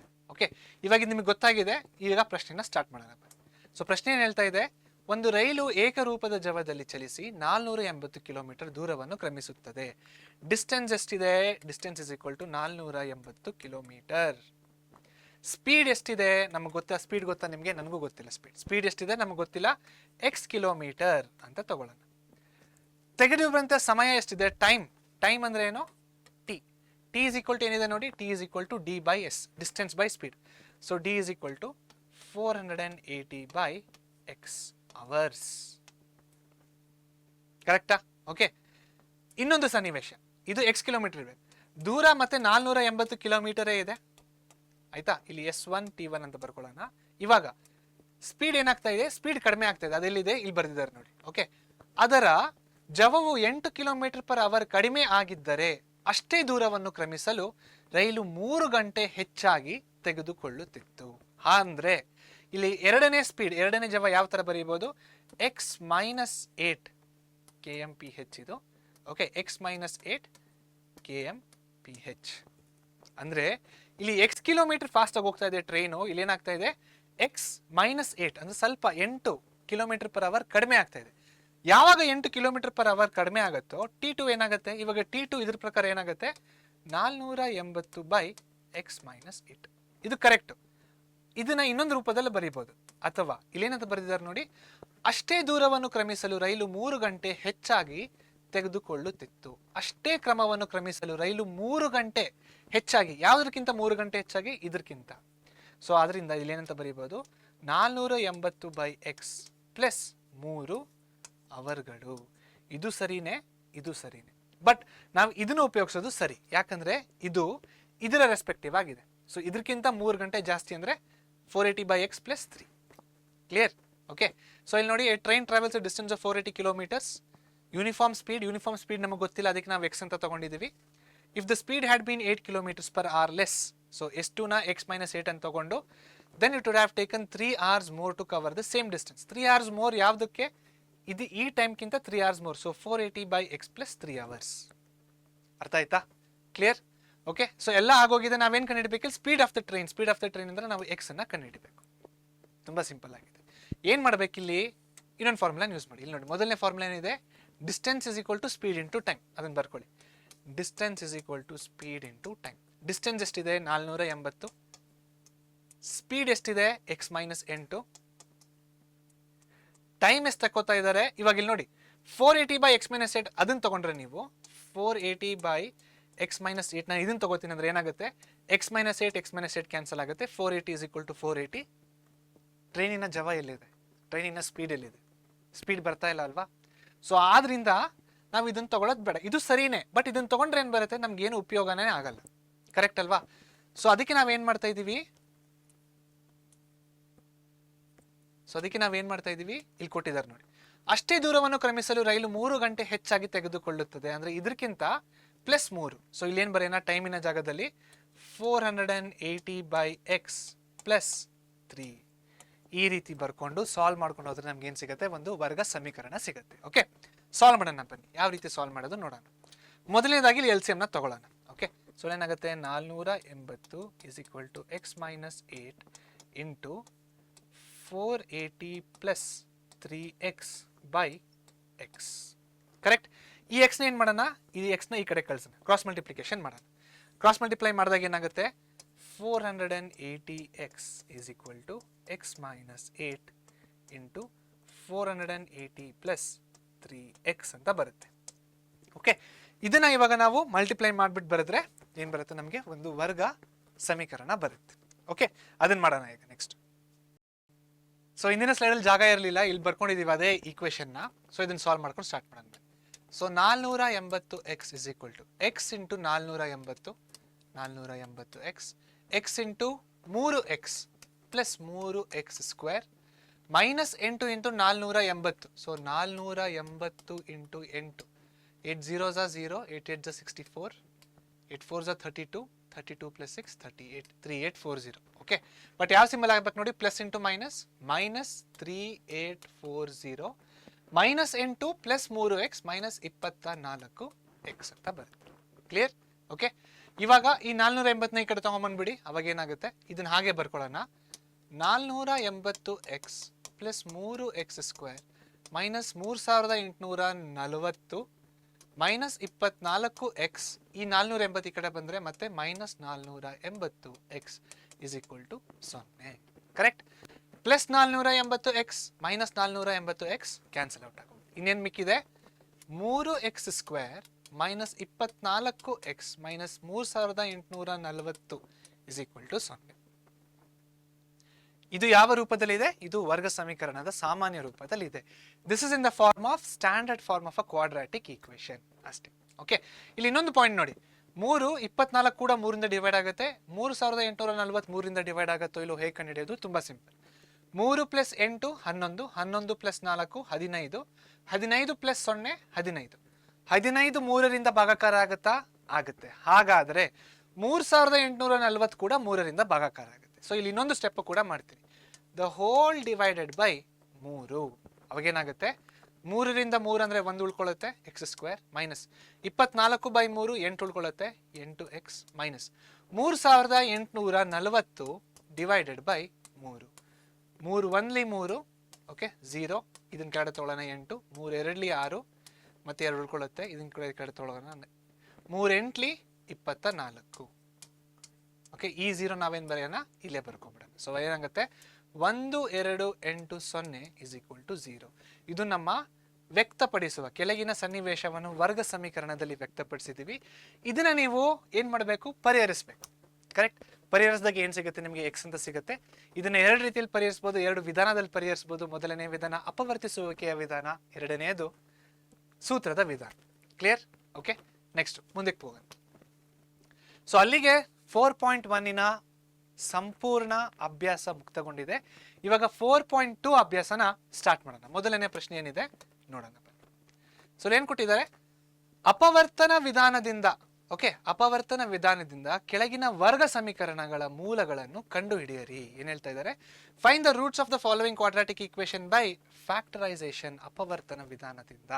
ಸೊ ಈ ವಿಧಾನ ನಾವು ಆಲ್ರೆಡಿ ನಾವು ಸಿದ್ಧಾಂತಗಳಲ್ಲಿ ನೋಡಿದ್ದೀವಿ, ರೈಟ್. ಎಷ್ಟು ಪ್ರಶ್ನೆ ಕೊಟ್ಟಿದ್ದಾರೆ ಇಲ್ಲಿ, 5 ಪ್ರಶ್ನೆಗಳನ್ನು ಕೊಟ್ಟಿದ್ದಾರೆ. ಈ 5 ಪ್ರಶ್ನೆಗಳಲ್ಲಿ ನಾನು 2 ಪ್ರಶ್ನೆಗಳನ್ನು ಸಾಲ್ವ್ ಮಾಡ್ತೀನಿ. ಓಕೆ, ಮೊದಲನೇ ಪ್ರಶ್ನೆ ಅಂದರೆ ಎರಡನೇ ಪ್ರಶ್ನೆ ಬರ್ಕೊಳ್ಳೋಣ. ಏನಂತ ಇದೆ, 2x square plus x minus 6 is equal to 0 ಅಂತ ಕೊಟ್ಟಿದ್ದಾರೆ. ಕರೆಕ್ಟ್. ಅಪವರ್ತಿಸುವಿಕೆಯ ವಿಧಾನದಲ್ಲಿ ಮೊದಲನೆಯ ಸ್ಟೆಪ್ ಏನು ಅಂದರೆ ax ಸ್ಕ್ವೇರ್ ಮತ್ತು ಸಿ ನ ಮಲ್ಟಿಪ್ಲೈ ಮಾಡಿಯಾಗ ಏನು ಬರುತ್ತೆ, ನಮಗೆ 12x ಸ್ಕ್ವೇರ್ ಬರುತ್ತೆ. ಈ 12x ಸ್ಕ್ವೇರ್ನ ಯಾವ ರೀತಿ ಬಿಡಿಸ್ಬೇಕಂದ್ರೆ ನಮಗೆ +1 ಅಂತ ಬರಬೇಕು. ಓಕೆ, ಸೊ -12 ಆಗುತ್ತೆ. ಇದು -6 × 2 -12 ಆಗುತ್ತೆ. ಸೊ ಇದನ್ನ ಯಾವ ರೀತಿ ಬರೀಬಹುದು, 4x - 3x ನೋಡಿ, 4ರಲ್ಲಿ 3 ಹೋದ್ರೆ 1x ಬರುತ್ತೆ. 4 × -3 -12x ಸ್ಕ್ವೇರ್ ಅಂತ ಬರ್ತಾ ಇದೆ. ಕರೆಕ್ಟಾ? ಸೊ ಇದನ್ನ ಯಾವ ರೀತಿ ಬರೀಬಹುದು ಮುಂದೆ, 2x square plus 4x minus 3x minus 6 is equal to 0. ಇವೆರಡರಲ್ಲಿ ಏನಾಚೆ ತೆಗಿಬೋದು, 2x ಆಚೆ ತೆಗಿಬೋದು, x ಪ್ಲಸ್ 2 ಉಳ್ಕೊಳ್ಳುತ್ತೆ, ಮೈನಸ್ 3 ಆಚೆ ತಗೊಳ್ಳಿ, x ಪ್ಲಸ್ 2 ಉಳ್ಕೊಳ್ಳುತ್ತೆ, which is equal to 0. x plus 2 ಆಚೆ ತಗೊಳ್ಳಿ, x ಪ್ಲಸ್ 2 ಆಚೆ ತಗೊಂಡಾಗ ಏನು ಉಳ್ಕೊಳ್ಳುತ್ತೆ ಒಳಗಡೆ, 2x minus 3 which is equal to 0. So x plus 2 is equal to 0 ಅಥವಾ 2x minus 3 is equal to 0. So x is equal to -2 ಅಥವಾ ಎಕ್ಸ್ ಇಸ್ ಈಕ್ವಲ್ ಟು 3/2. ಹೇಗೆ 3/2 ಆಯಿತು? -3 ಈ ಕಡೆ ಕಳಿಸಿ +3 ಆಗುತ್ತೆ, 2 ಕೆಳಗೆ ಕಳಿಸಿದ್ರೆ 3/2. ಸೊ ಅಪವರ್ತಿಸುವಿಕೆಯ ವಿಧಾನದಿಂದ ಈ ಕೊಟ್ಟಿರುವ ವರ್ಗ ಸಮೀಕರಣಕ್ಕೆ ಬಂದಿರುವ ಮೂಲಗಳೇನು? -2 ಹಾಗೂ 3/2. ಓಕೆ, ಸೊ ಫ್ಯಾಕ್ಟರೈಸೇಷನ್ನ ಇದಕ್ಕೆ ನಾವು ಹಾಕ್ಬಿಟ್ಟು ನಮಗೆ ಬಂದಿರುವಂಥ roots -2 and 3/2. Clear? Okay, so ಇದು ಎರಡನೆಯ ಪ್ರಶ್ನೆ. ಮೂರನೆಯ ಪ್ರಶ್ನೆನ ತಗೊಳ್ಳೋಣ. ಸೊ ಮೂರನೆಯ ಪ್ರಶ್ನೆ ಏನಿದೆ? Root of 2x² plus 7x plus 5√2 is equal to 0. Same, ಏನು ಮಾಡಂಗಿಲ್ಲ. ax² ಮತ್ತು c ನ ಮಲ್ಟಿಪ್ಲೈ ಮಾಡಿ. ಅಂದರೆ ಏನು? √2 × x² × 5√2. ಇವಾಗ ಇಲ್ಲಿ ನೋಡಿ, √2 ಏನಾಗುತ್ತೆ? 5√2² x² ಆಗುತ್ತೆ. Square root cancel. ಸೊ ಏನು ಬರುತ್ತೆ ನಮಗೆ ಇಲ್ಲಿ? 5 × 2 10x². ಈ 10x² ನಾವು ಯಾವ ರೀತಿ ಬಿಡಿಸ್ಬೇಕಂದ್ರೆ ಇವೆರಡನ್ನ ನಾವು ಆ್ಯಡ್ ಮಾಡಿದಾಗ, ಓಕೆ, ಸೇರಿಸಿದಾಗ ನಮಗೆ 7x² ಬರಬೇಕು. ತುಂಬ ಸಿಂಪಲ್ ಆಗಿದೆ. 5x 2x, 5 2 10, 5 + 2 7. Clear? Okay, so next ಏನಂತ ಬರಿಬೋದು? √2x² plus 2x plus 5x plus 5√2 is equal to 0. ಇವಾಗ ಏನು ಮಾಡಬೇಕಂತ ನೋಡಿ. ಇವಾಗ ಇವೆರಡು ಪದಗಳಲ್ಲಿ ಕಾಮನ್ ತೆಗಿಬೇಕು. ಅದೇ ರೀತಿ ಇವೆರಡು ಪದಗಳಲ್ಲೂ ಕಾಮನ್ ತೆಗಿಬೇಕು. ಇವೆರಡು ಪದಗಳಲ್ಲಿ ಏನು ಕಾಮನ್ ತೆಗಿಬೋದು? ಎಕ್ಸ್ನ ಆಚೆ ತೆಗಿಬೋದಾ? ಕರೆಕ್ಟ್. ಎಕ್ಸ್ನ ಆಚೆ ತೊಗೊಂಡ್ರೆ ಏನು ಉಳ್ಕೊಡ್ತೀವಿ ಒಳಗಡೆ? √2x plus 2. ಇವೆರಡು ಪದಗಳಲ್ಲಿ ಏನು ಕಾಮನ್ ತೆಗಿಬೋದು? 5ನ ಆಚೆ ತೆಗಿಬೋದು. 5ನ ಆಚೆ ತೆಗೆದ್ರೆ ಏನು ಉಳ್ಕೊಳ್ಳುತ್ತೆ? x plus √2 is equal to 0. ನಾವು ಮಾಡಿರುವಂಥ ಅಪವರ್ತಿಸುವಿಕೆ ಕರೆಕ್ಟ್ ಆಗಿದೆಯಾ ನೋಡಿ ಒಂದ್ಸತಿ. ಈ ಬ್ರ್ಯಾಕೆಟಲ್ಲಿ √2x + 2 ಅಂತ ಬರ್ತಾ ಇದೆ. ಅದೇ ರೀತಿಯಲ್ಲಿ ಈ ಬ್ರ್ಯಾಕೆಟಲ್ಲಿ x + √2 ಅಂತ ಬರ್ತಾ ಇದೆ. ಸೊ ಎರಡು ಬ್ರ್ಯಾಕೆಟ್ ಸೇಮ್ ಆಗಿರಬೇಕು ಅಂತ ಹೇಳಿದ್ವಿ, ರೈಟ್? ಬಟ್ ಈ ಪ್ರಶ್ನೆಯಲ್ಲಿ ಕಾಮನ್ ತೆಗೆದಾಗ ಎರಡು ಬ್ರ್ಯಾಕೆಟಲ್ಲಿ ಸೇಮ್ ಆಗಿ ಬರ್ತಾ ಇದೆ. ಯಾವಾಗ ಎರಡು ಬ್ರ್ಯಾಕೆಟಲ್ಲಿ ಸೇಮ್ ಆಗಿ ಬರೋದಿಲ್ವೋ ಆವಾಗ ನೀವು ಈ ಬ್ರ್ಯಾಕೆಟಲ್ಲಿ ಇರೋದನ್ನ ಕಾಮನ್ ತೆಗೆಯೋದಕ್ಕಾಗಲ್ಲ. ಸೊ ಬ್ರ್ಯಾಕೆಟಲ್ಲಿ ಯಾಕೆ ಸೇಮ್ ಬರಬೇಕಂತ ಹೇಳ್ತಾ ಇದ್ದೀನಿ? ಯಾಕಂದರೆ ಈ ಬ್ರ್ಯಾಕೆಟನ್ನು ನಾವು ಕಾಮನ್ ಆಗಿ ತೊಗೋಬೋದು ಸೇಮ್ ಬಂದರೆ. ಇಲ್ಲಿ ಏನಾಗ್ತಿದೆ? ಸೇಮ್ ಬರ್ತಾ ಇಲ್ಲ. ಸೊ ಸೇಮ್ ಬರ್ತಾ ಇಲ್ಲ ಅಂದ ತಕ್ಷಣ ಏನಾಗಿರ್ಬೋದು? ರೂಟ್ಗಳು ಬಂದಾಗ ಇದೇ ಥರ ಆಗ್ತವೆ ಪ್ರಶ್ನೆಗಳು. ಓಕೆ, ಸೊ ನೀವು ಸೂತ್ರದ ವಿಧಾನದಿಂದ ಆರಾಮಾಗಿ ಕಂಡುಹಿಡಿದು ಬಿಡ್ಬೋದು ಮೂಲಗಳನ್ನು. ಬಟ್ ಇಲ್ಲೇನು ಹೇಳಿದ್ದಾರೆ? ಫ್ಯಾಕ್ಟರೈಸೇಷನ್, ಅಪವರ್ತಿಸುವಿಕೆ ಅಂತ ಸ್ಪೆಸಿಫೈ ಮಾಡಿದ್ದಾರೆ. ಸೊ ಹಾಗಾಗಿ ನೀವು ಇದರಿಂದನೇ ಮಾಡಬೇಕು. ಸೊ ಇಂಥ ಪರಿಸ್ಥಿತಿಯಲ್ಲಿ ಏನು ಮಾಡ್ಬೋದು? ಇವಾಗ ಇದನ್ನು ಬಿಟ್ಬಿಡಿ. ಓಕೆ, ಇದನ್ನೇ ತಗೊಳ್ಳೋಣ. ಇದನ್ನೇ ಇನ್ನೊಂದ್ಸತಿ ಬರ್ಕೊಳ್ಳೋಣ. ಇಲ್ಲಿ ನೋಡಿ, ಇಲ್ಲಿ √2x² ಪ್ಲಸ್ 2x ಅಂತ ಇದೆ. ಕರೆಕ್ಟಾ? 2x ಅಂತ ಇದೆ. ಇದನ್ನ ಯಾವ ರೀತಿ ಬರ್ಕೊಳ್ಳೋಣ ಅಂದರೆ 2xನ √2 × √2 ಆಫ್ x. ಓಕೆ, ಯಾಕಂದರೆ √2 × √2 ಏನಾಗುತ್ತೆ? √2² ಆಗುತ್ತೆ. ಸ್ಕ್ವೇರು ರೂಟ್ ಕ್ಯಾನ್ಸಲ್ ಆದರೆ √2 × √2 ಬಂದುಬಿಟ್ಟು 2 ಆಗುತ್ತೆ. ಸೊ ಎರಡನ್ನ ನಾವು ಯಾವ ರೀತಿ ಬರೀತೀವಿ? √2 × √2x ಪ್ಲಸ್ 5xನ ಹಾಗೆ ಬರೆಯೋಣ. ಪ್ಲಸ್ 5x, ಆಮೇಲೆ ಏನಿದೆ? Plus 5√2 plus 5√2 is equal to 0. ಹಾಗೆ ಬರ್ಕೊಂಬಿಡ. ಕ್ಲಿಯರ್? ಈ ಥರ ಬರ್ಕೊಂಡಿರೋದಕ್ಕೆ ಕಾರಣ ಏನೋ ಗೊತ್ತಾಗತ್ತೆ. ಇವಾಗ ನೋಡಿ, ಇವೆರಡು ಪದಗಳಲ್ಲಿ, ಫಸ್ಟ್ ಎರಡು ಪದಗಳಲ್ಲಿ ಏನನ್ನ ನಾವು ಸಾಮಾನ್ಯವಾಗಿ ಆಚೆ ಏನಂತ ತಗೋಬೋದು? √2x ಅಂತ ಆಚೆ ತಗೋಬೋದು. ನೋಡಿ, √2x ಅಂತ ಆಚೆ ತೊಗೊಂಡ್ರೆ ಹೊರಗಡೆ ಉಳ್ಕೊಳ್ಳುತ್ತೆ, ಇಲ್ಲಿ x ಉಳ್ಕೊಳ್ಳುತ್ತೆ. ಇಲ್ಲಿ ಎರಡು ರೂಟ್ಗಳಿದ್ದಾವೆ, ಒಂದು ರೂಟ್ ಆಚೆ ಹೋಗುತ್ತೆ, ಪ್ಲಸ್ ಇನ್ನೊಂದು ರೂಟ್ ಇರೋದ್ರಿಂದ ಇದೇನಾಗುತ್ತೆ? x√2 ಅಂತ ಆಗುತ್ತೆ. ಸೊ ಓಕೆ, x ಆಚೆ ಹೋಗಿದೆ ಅಲ್ವಾ? ಈ x ಕೂಡ ಇರೋದಿಲ್ಲ, ಬರೀ √2 ಅಂತ ಇರುತ್ತೆ. ಓಕೆ, ಸೊ √2 ಅಂತ ಬರೆದ್ಬಿಡೋಣ. √2. ಅದೇ ರೀತಿಯಲ್ಲಿ ಇವಾಗ ಪ್ಲಸ್ ಇಲ್ಲಿ ನೋಡಿ 5x ಪ್ಲಸ್ 5√2. ಇಲ್ಲಿ ಏನಂತ ತಗೋಬೋದು ಆಚೆ? ನಾವು 5 ಅಂತ ಆಚೆ ತಗೋಬೋದಾ? 5 ಅಂತ ಆಚೆ ತೊಗೊಂಡಾಗ ಏನು ಹೇಳ್ಕೊಳ್ಳುತ್ತೆ? x plus √2 is equal to 0. ಇವಾಗ ಬ್ರ್ಯಾಕೆಟ್ಗಳನ್ನ ನೋಡಿ, ಬ್ರ್ಯಾಕೆಟ್ಗಳಲ್ಲಿ ಸೇಮ್ ಆಗಿದಾವ? x plus √2 x plus √2. ಇಲ್ಲೇನಾಗ್ತಾ ಇತ್ತು? √2 plus x plus 2 x plus √2 ಅಂತ ಉಳ್ಕೋತಾ ಇತ್ತು. ಇಲ್ಲಿ ಹಾಗಾಗ್ತಾ ಇರೋ ಕಾರಣ ನಾವೇನು ಮಾಡಿದ್ದೀವಿ? ಈ 2 ಇದೆ ಅಲ್ವಾ? ಈ 2ನ ನಾವು √2 × √2 ಅಂತ ಬರ್ಕೊಂಡಿದ್ದೀವಿ. ಯಾಕಂದರೆ √2 × √2 is equal to √2² square root cancel ಆಗುತ್ತೆ, 2 ಬರುತ್ತೆ, ರೈಟ್? ಸೊ √2 × √2 ಅಂತ ಬರ್ಕೊಂಡು x ಅಂತ ಬರ್ಕೊಂಡು 5x ಪ್ಲಸ್ 5√2 ಹಂಗೆ ಬರ್ತಿದ್ದೀವಿ. ಇವೆರಡು ಪದಗಳಲ್ಲಿ ವೈಟ್ ಕಲರ್ ಮಾರ್ಕ್ ಮಾಡಿದ್ದೀವಿ ನೋಡಿ. ಇವೆರಡು ಪದಗಳಲ್ಲಿ ಏನೋ ಆಚೆ ತೊಗೋಬೋದು? √2x ನ ಆಚೆ ತೊಗೋಬೋದು. √2x ನ ಆಚೆ ತೊಗೊಂಡಾಗ ಇಲ್ಲಿ ನೋಡಿ, x² 2x ಇದಾವೆ, 1x ಉಳ್ಕೊಳ್ಳುತ್ತೆ. √2x ಆಚೆ ಒಳಗಡೆ ಏನು ಉಳ್ಕೊಳ್ಳುತ್ತೆ? ಬರೀ ಈ √2 ಇಲ್ಲಿ ಉಳ್ಕೊಳ್ಳುತ್ತೆ. ಕ್ಲಿಯರ್? ಮಾಡ್ತಿರೋದು ಏನಕ್ಕೆ? ಈ ಥರ ಬ್ರ್ಯಾಕೆಟ್ ಸೇಮ್ ಆಗಿ ಬರಲಿ ಅಂತ. ನೆಕ್ಸ್ಟ್ 5ನ ಕಾಮನ್ ತೊಗೊಂಡ್ರೆ ಏನಾಗುತ್ತೆ? x ಹಾಗೆ ಉಳ್ಕೊಳ್ಳುತ್ತೆ, √2 ಹಾಗೆ ಉಳ್ಕೊಳ್ಳುತ್ತೆ. ನೋಡಿ, ಎರಡು ಬ್ರಾಕೆಟ್ ಸೇಮ್ ಆಗಿದ್ದಾವೆ. ಇವಾಗ ಬ್ರಾಕೆಟಲ್ಲಿ ಇರೋದನ್ನ ಆಚೆ ತಗೊಳ್ಳಿ. ಬ್ರಾಕೆಟಲ್ಲಿ ಇರೋದನ್ನ ಆಚೆ ತಗೊಂಡ್ರೆ ಏನಾಗುತ್ತೆ, ಎಕ್ಸ್ ಪ್ಲಸ್ ರೂಟ್ ಟು ಬ್ರಾಕೆಟಲ್ಲಿ ಏನು ನೋಡ್ಕೊಳ್ಳುತ್ತೆ, root two X plus 5 is equal to 0. Right, ಇವೆರಡನ್ನ ನೀವು ಆಚೆ ತಗೊಂಡಾಗ root two X plus 5 is equal to 0 ಅಂತ ತಿಳ್ಕೊಳ್ಳುತ್ತೆ. ಆ ಕಾಮನ್ ತೆಗೆಯೋದಕ್ಕೋಸ್ಕರ ಒಂದೇ ಒಂದು ಕಾರಣಕ್ಕೋಸ್ಕರ ಈ ಬ್ರಾಕೆಟ್ಗಳು ಸೇಮ್ ಆಗಿರಬೇಕು ಅಂತ ನಾನು ಹೇಳ್ತೇನೆ. ಕ್ಲಿಯರ್? ಈ ಥರ ಬ್ರಾಕೆಟ್ಗಳು ಬೇರೆ ಬೇರೆ ಬಂದಾಗ ಏನು ಮಾಡ್ಬೇಕು ನೀವು, ಈ ಥರ ಪರಿಹಾರನ ಒಂದ್ಸತಿ ಪ್ರಯತ್ನಿಸಿ. ಕ್ಲಿಯರ್? ಓಕೆ. ಸೊ ಸಾಮಾನ್ಯವಾಗಿ ಈ ಥರ ರೂಟ್ ಪ್ರಶ್ನೆಗಳನ್ನು ಜಾಸ್ತಿ ಕೇಳೋದಿಲ್ಲ. ಓಕೆ, ಈ ಥರ ಪ್ರಶ್ನೆ ಜಾಸ್ತಿ ಕೇಳ್ತಾರೆ. ಆದ್ರೂ ಇದನ್ನ ಯಾವ ರೀತಿ ಸಾಲ್ವ್ ಮಾಡ್ಬೇಕಂತ ನಿಮಗೆ ಗೊತ್ತಿರಲಿ.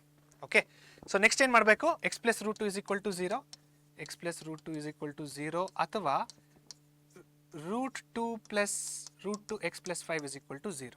Okay, x is equal to minus root 2 ಆಗುತ್ತೆ. ಇಲ್ಲೇನಾಗುತ್ತೆ, x is equal to minus 5 by root 2.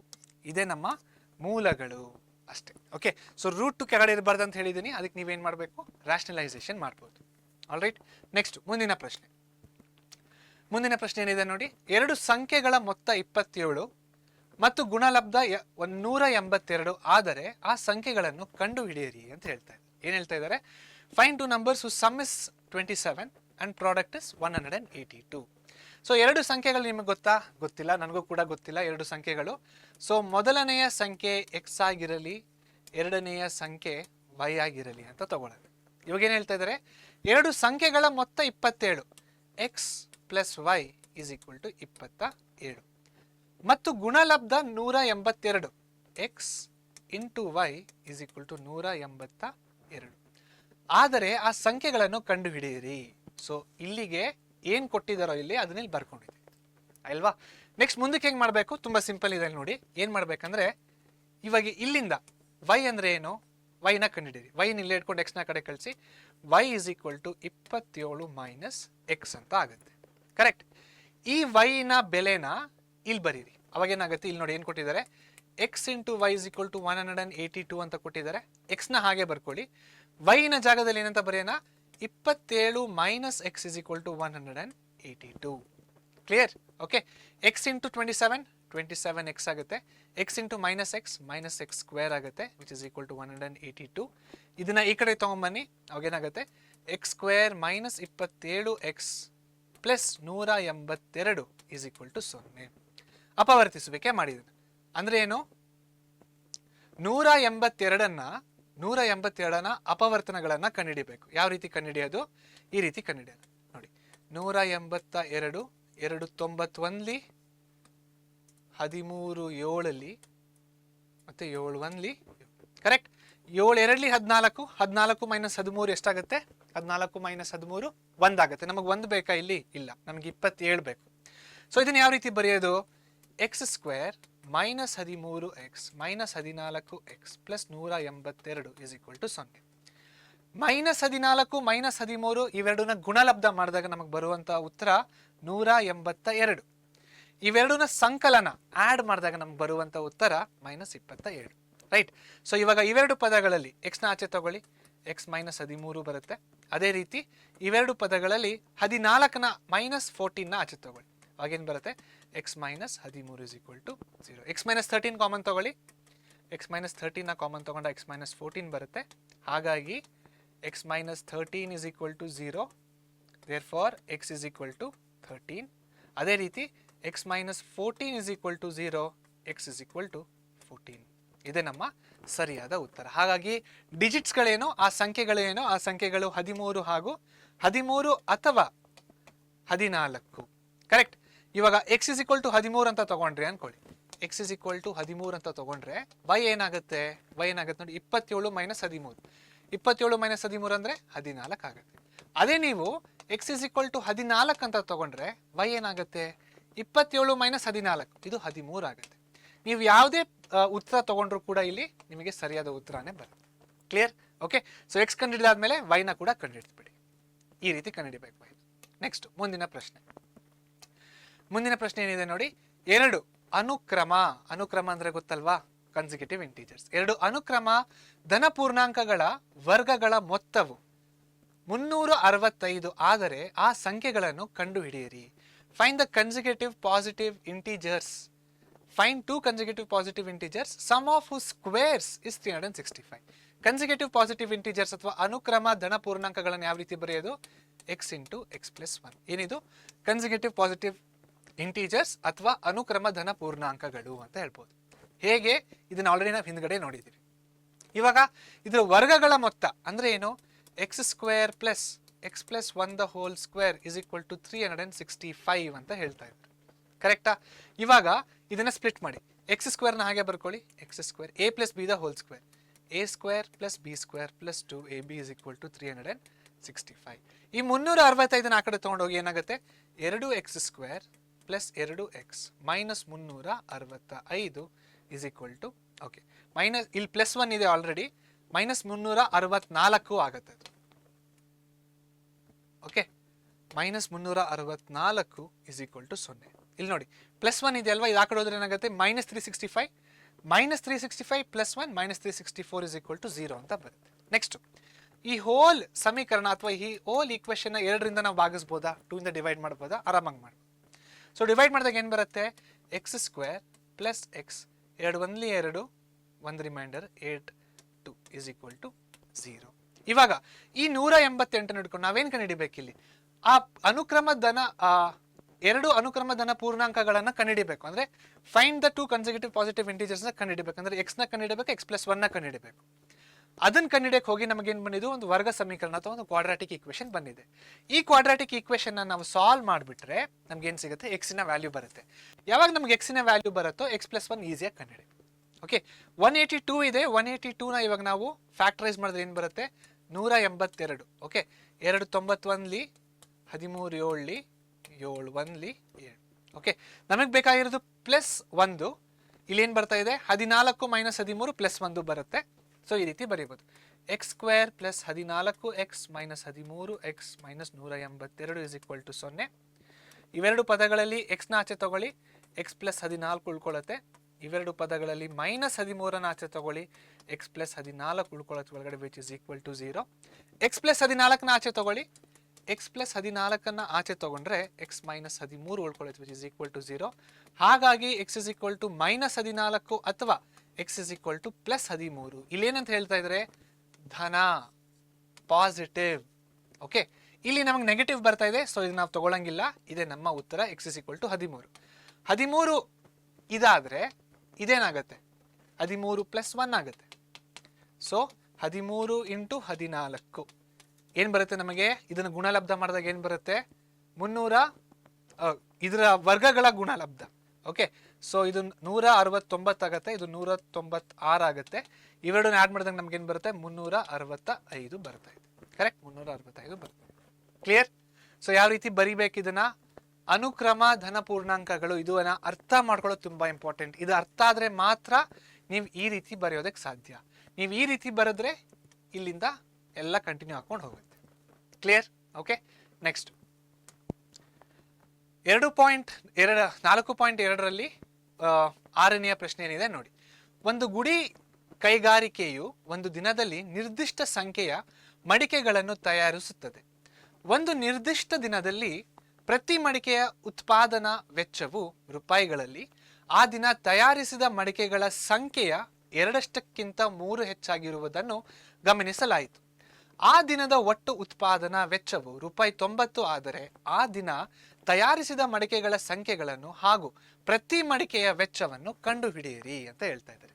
ಇದರ ಅರ್ಥ, a cottage industry produces certain number of pottery articles in a day. It was observed on a particular day that the cost of production of each article was 3 more than twice the number of articles produced on that day. If total cost of the production on that day was rupees 90, find the number of articles produced and the cost of each article ಅಂತ ಹೇಳ್ತಾ ಇದ್ದಾರೆ. Okay, ಇದನ್ನ ಯಾವ ರೀತಿ solve ಮಾಡೋದು ನೋಡೋಣ. So ಇಲ್ಲಿ ಏನ್ ಮಾಡ್ತಾ ಇದ್ದಾರೆ ನೋಡಿ. ಓಕೆ, ಇದನ್ನ ಸ್ಟಾರ್ಟ್ ಮಾಡೋಕ್ಕಿಂತ ಮುಂಚೆ ಒಂದು ಪೆನ್ನಿಗೆ 10 ರೂಪಾಯಿ ಅಂತ ಅನ್ಕೊಳ್ಳೋಣ. ಓಕೆ, ಇದನ್ನ ಏನು ಕೇಳ್ತಾ ಇದ್ದೀನಿ ಪ್ರಶ್ನೆಗಿಂತ ಮುಂಚೆ ಅಂದ್ರೆ ಇದನ್ನ ಅರ್ಥ ಮಾಡ್ಕೊಂಡ್ರೆ ಪ್ರಶ್ನೆ ತುಂಬಾ ಸುಲಭವಾಗಿ ಅರ್ಥ ಆಗುತ್ತೆ. ಒಂದು ಪೆನ್ನಿಗೆ 10 ರೂಪಾಯಿ ಆಯ್ತಾ? ಈ ತರದ್ದು 6 ಪೆನ್ ತಗೊಂಡ್ವಿ ಅನ್ಕೊಳ್ಳಿ, ಎಷ್ಟು ರೂಪಾಯಿ ಆಗುತ್ತೆ? 10 × 6 is equal to 60. Correct. Very simple ಆಗಿದೆ, ತುಂಬ ಸಿಂಪಲ್ ಆಗಿದೆ. ಯಾಕೆ ಇದನ್ನು ಹೇಳ್ಕೊಡ್ತಾ ಇದ್ದಾರೆ ಅಂತ ಯೋಚನೆ ಮಾಡ್ತಿದ್ರೆ ಕೇಳಿಸ್ಕೊಳ್ಳಿ. ಫಸ್ಟ್ ಒಂದು ಪೆನ್ನಿಗೆ 10 ರೂಪಾಯಿ, 6 ಪೆನ್ನಿಗೆ 10 × 6 = 60. ಆಯ್ತಾ? ಈ 60 ರೂಪಾಯಿ ಏನಿದು, ಇದು ನಿಮ್ಮ ಕಾಸ್ಟ್. ಈ 6 ಏನು, ಕ್ವಾಂಟಿಟಿ. ಎಷ್ಟು ತಗೊಳ್ತಾ ಇದ್ದೀರಾ ಪೆನ್ಗಳು? 6 ಅನ್ನೋದು ಒಂದು ಕ್ವಾಂಟಿಟಿ. ಈ 10 ರೂಪಾಯಿ ಅನ್ನೋದೇನು, ಇದು ಟೋಟಲ್ ಕಾಸ್ಟ್. ಈ 10 ರೂಪಾಯಿ ಅನ್ನೋದೇನು, ಕಾಸ್ಟ್ ಪರ್ ಪೆನ್. ಒಂದು ಪೆನ್ನಿಗೆ 10 ರೂಪಾಯಿ. ಈ ಥರದ್ದು 6 ಪೆನ್ಗಳು ತಗೋತಾ ಇದ್ದೀವಿ. ಟೋಟಲ್ ಕಾಸ್ಟ್ ಬಂದ್ಬಿಟ್ಟು 60 ರೂಪಾಯಿ ಆಗಿದೆ. ಸೊ ಇಲ್ಲಿ ಏನಂತ ಬರೀಬೋದು, total cost is equal to cost into quantity. ಎಷ್ಟು ಕ್ವಾಂಟಿಟಿ ತಗೊಂಡಿದ್ದೀವಿ? 6 ಪೆನ್ಗಳು ತಗೊಂಡಿದ್ದೀವಿ. 6 ಒಂದು ಪೆನ್ನಿಗೆ ಎಷ್ಟು? 10 ರೂಪಾಯಿ. 10 × 6 60. ಇದು ಅರ್ಥ ಆಯ್ತಾ? ಇದು ಅರ್ಥ ಆಗಿದೆ ಅಂದರೆ ಇದನ್ನೇ ನಾವು ಇಲ್ಲಿ ಕೂಡ ಉಪಯೋಗಿಸ್ತಾ ಇದ್ದೀವಿ ಅಷ್ಟೇ, ಬೇರೆ ಏನೂ ಇಲ್ಲ. ಇದು ಅರ್ಥ ಆಗಿದೆ ಅಂದರೆ ಇದನ್ನೇ ನಾವು ಇಲ್ಲಿ ಉಪಯೋಗಿಸ್ತಿದ್ದೀವಿ. ಇಲ್ಲಿ ನೋಡಿ ಏನು ಹೇಳ್ತಾ ಇದ್ದಾರೆ, ಒಂದು ಗುಡಿ ಗೈಕಾರವು ಒಂದು ದಿನದಲ್ಲಿ ನಿರ್ದಿಷ್ಟ ಸಂಖ್ಯೆಯ ಮಡಿಕೆಗಳನ್ನು ತಯಾರಿಸುತ್ತದೆ. ನಿರ್ದಿಷ್ಟ ಸಂಖ್ಯೆಯ ಮಡಿಕೆಗಳನ್ನು ತಯಾರಿಸುತ್ತದೆ. ಎಷ್ಟು ಸಂಖ್ಯೆಯ ಮಡಿಕೆಗಳನ್ನು ತಯಾರಿಸುತ್ತದೆ ಗೊತ್ತಿಲ್ಲ. ಓಕೆ, ಮಡಿಕೆಗಳ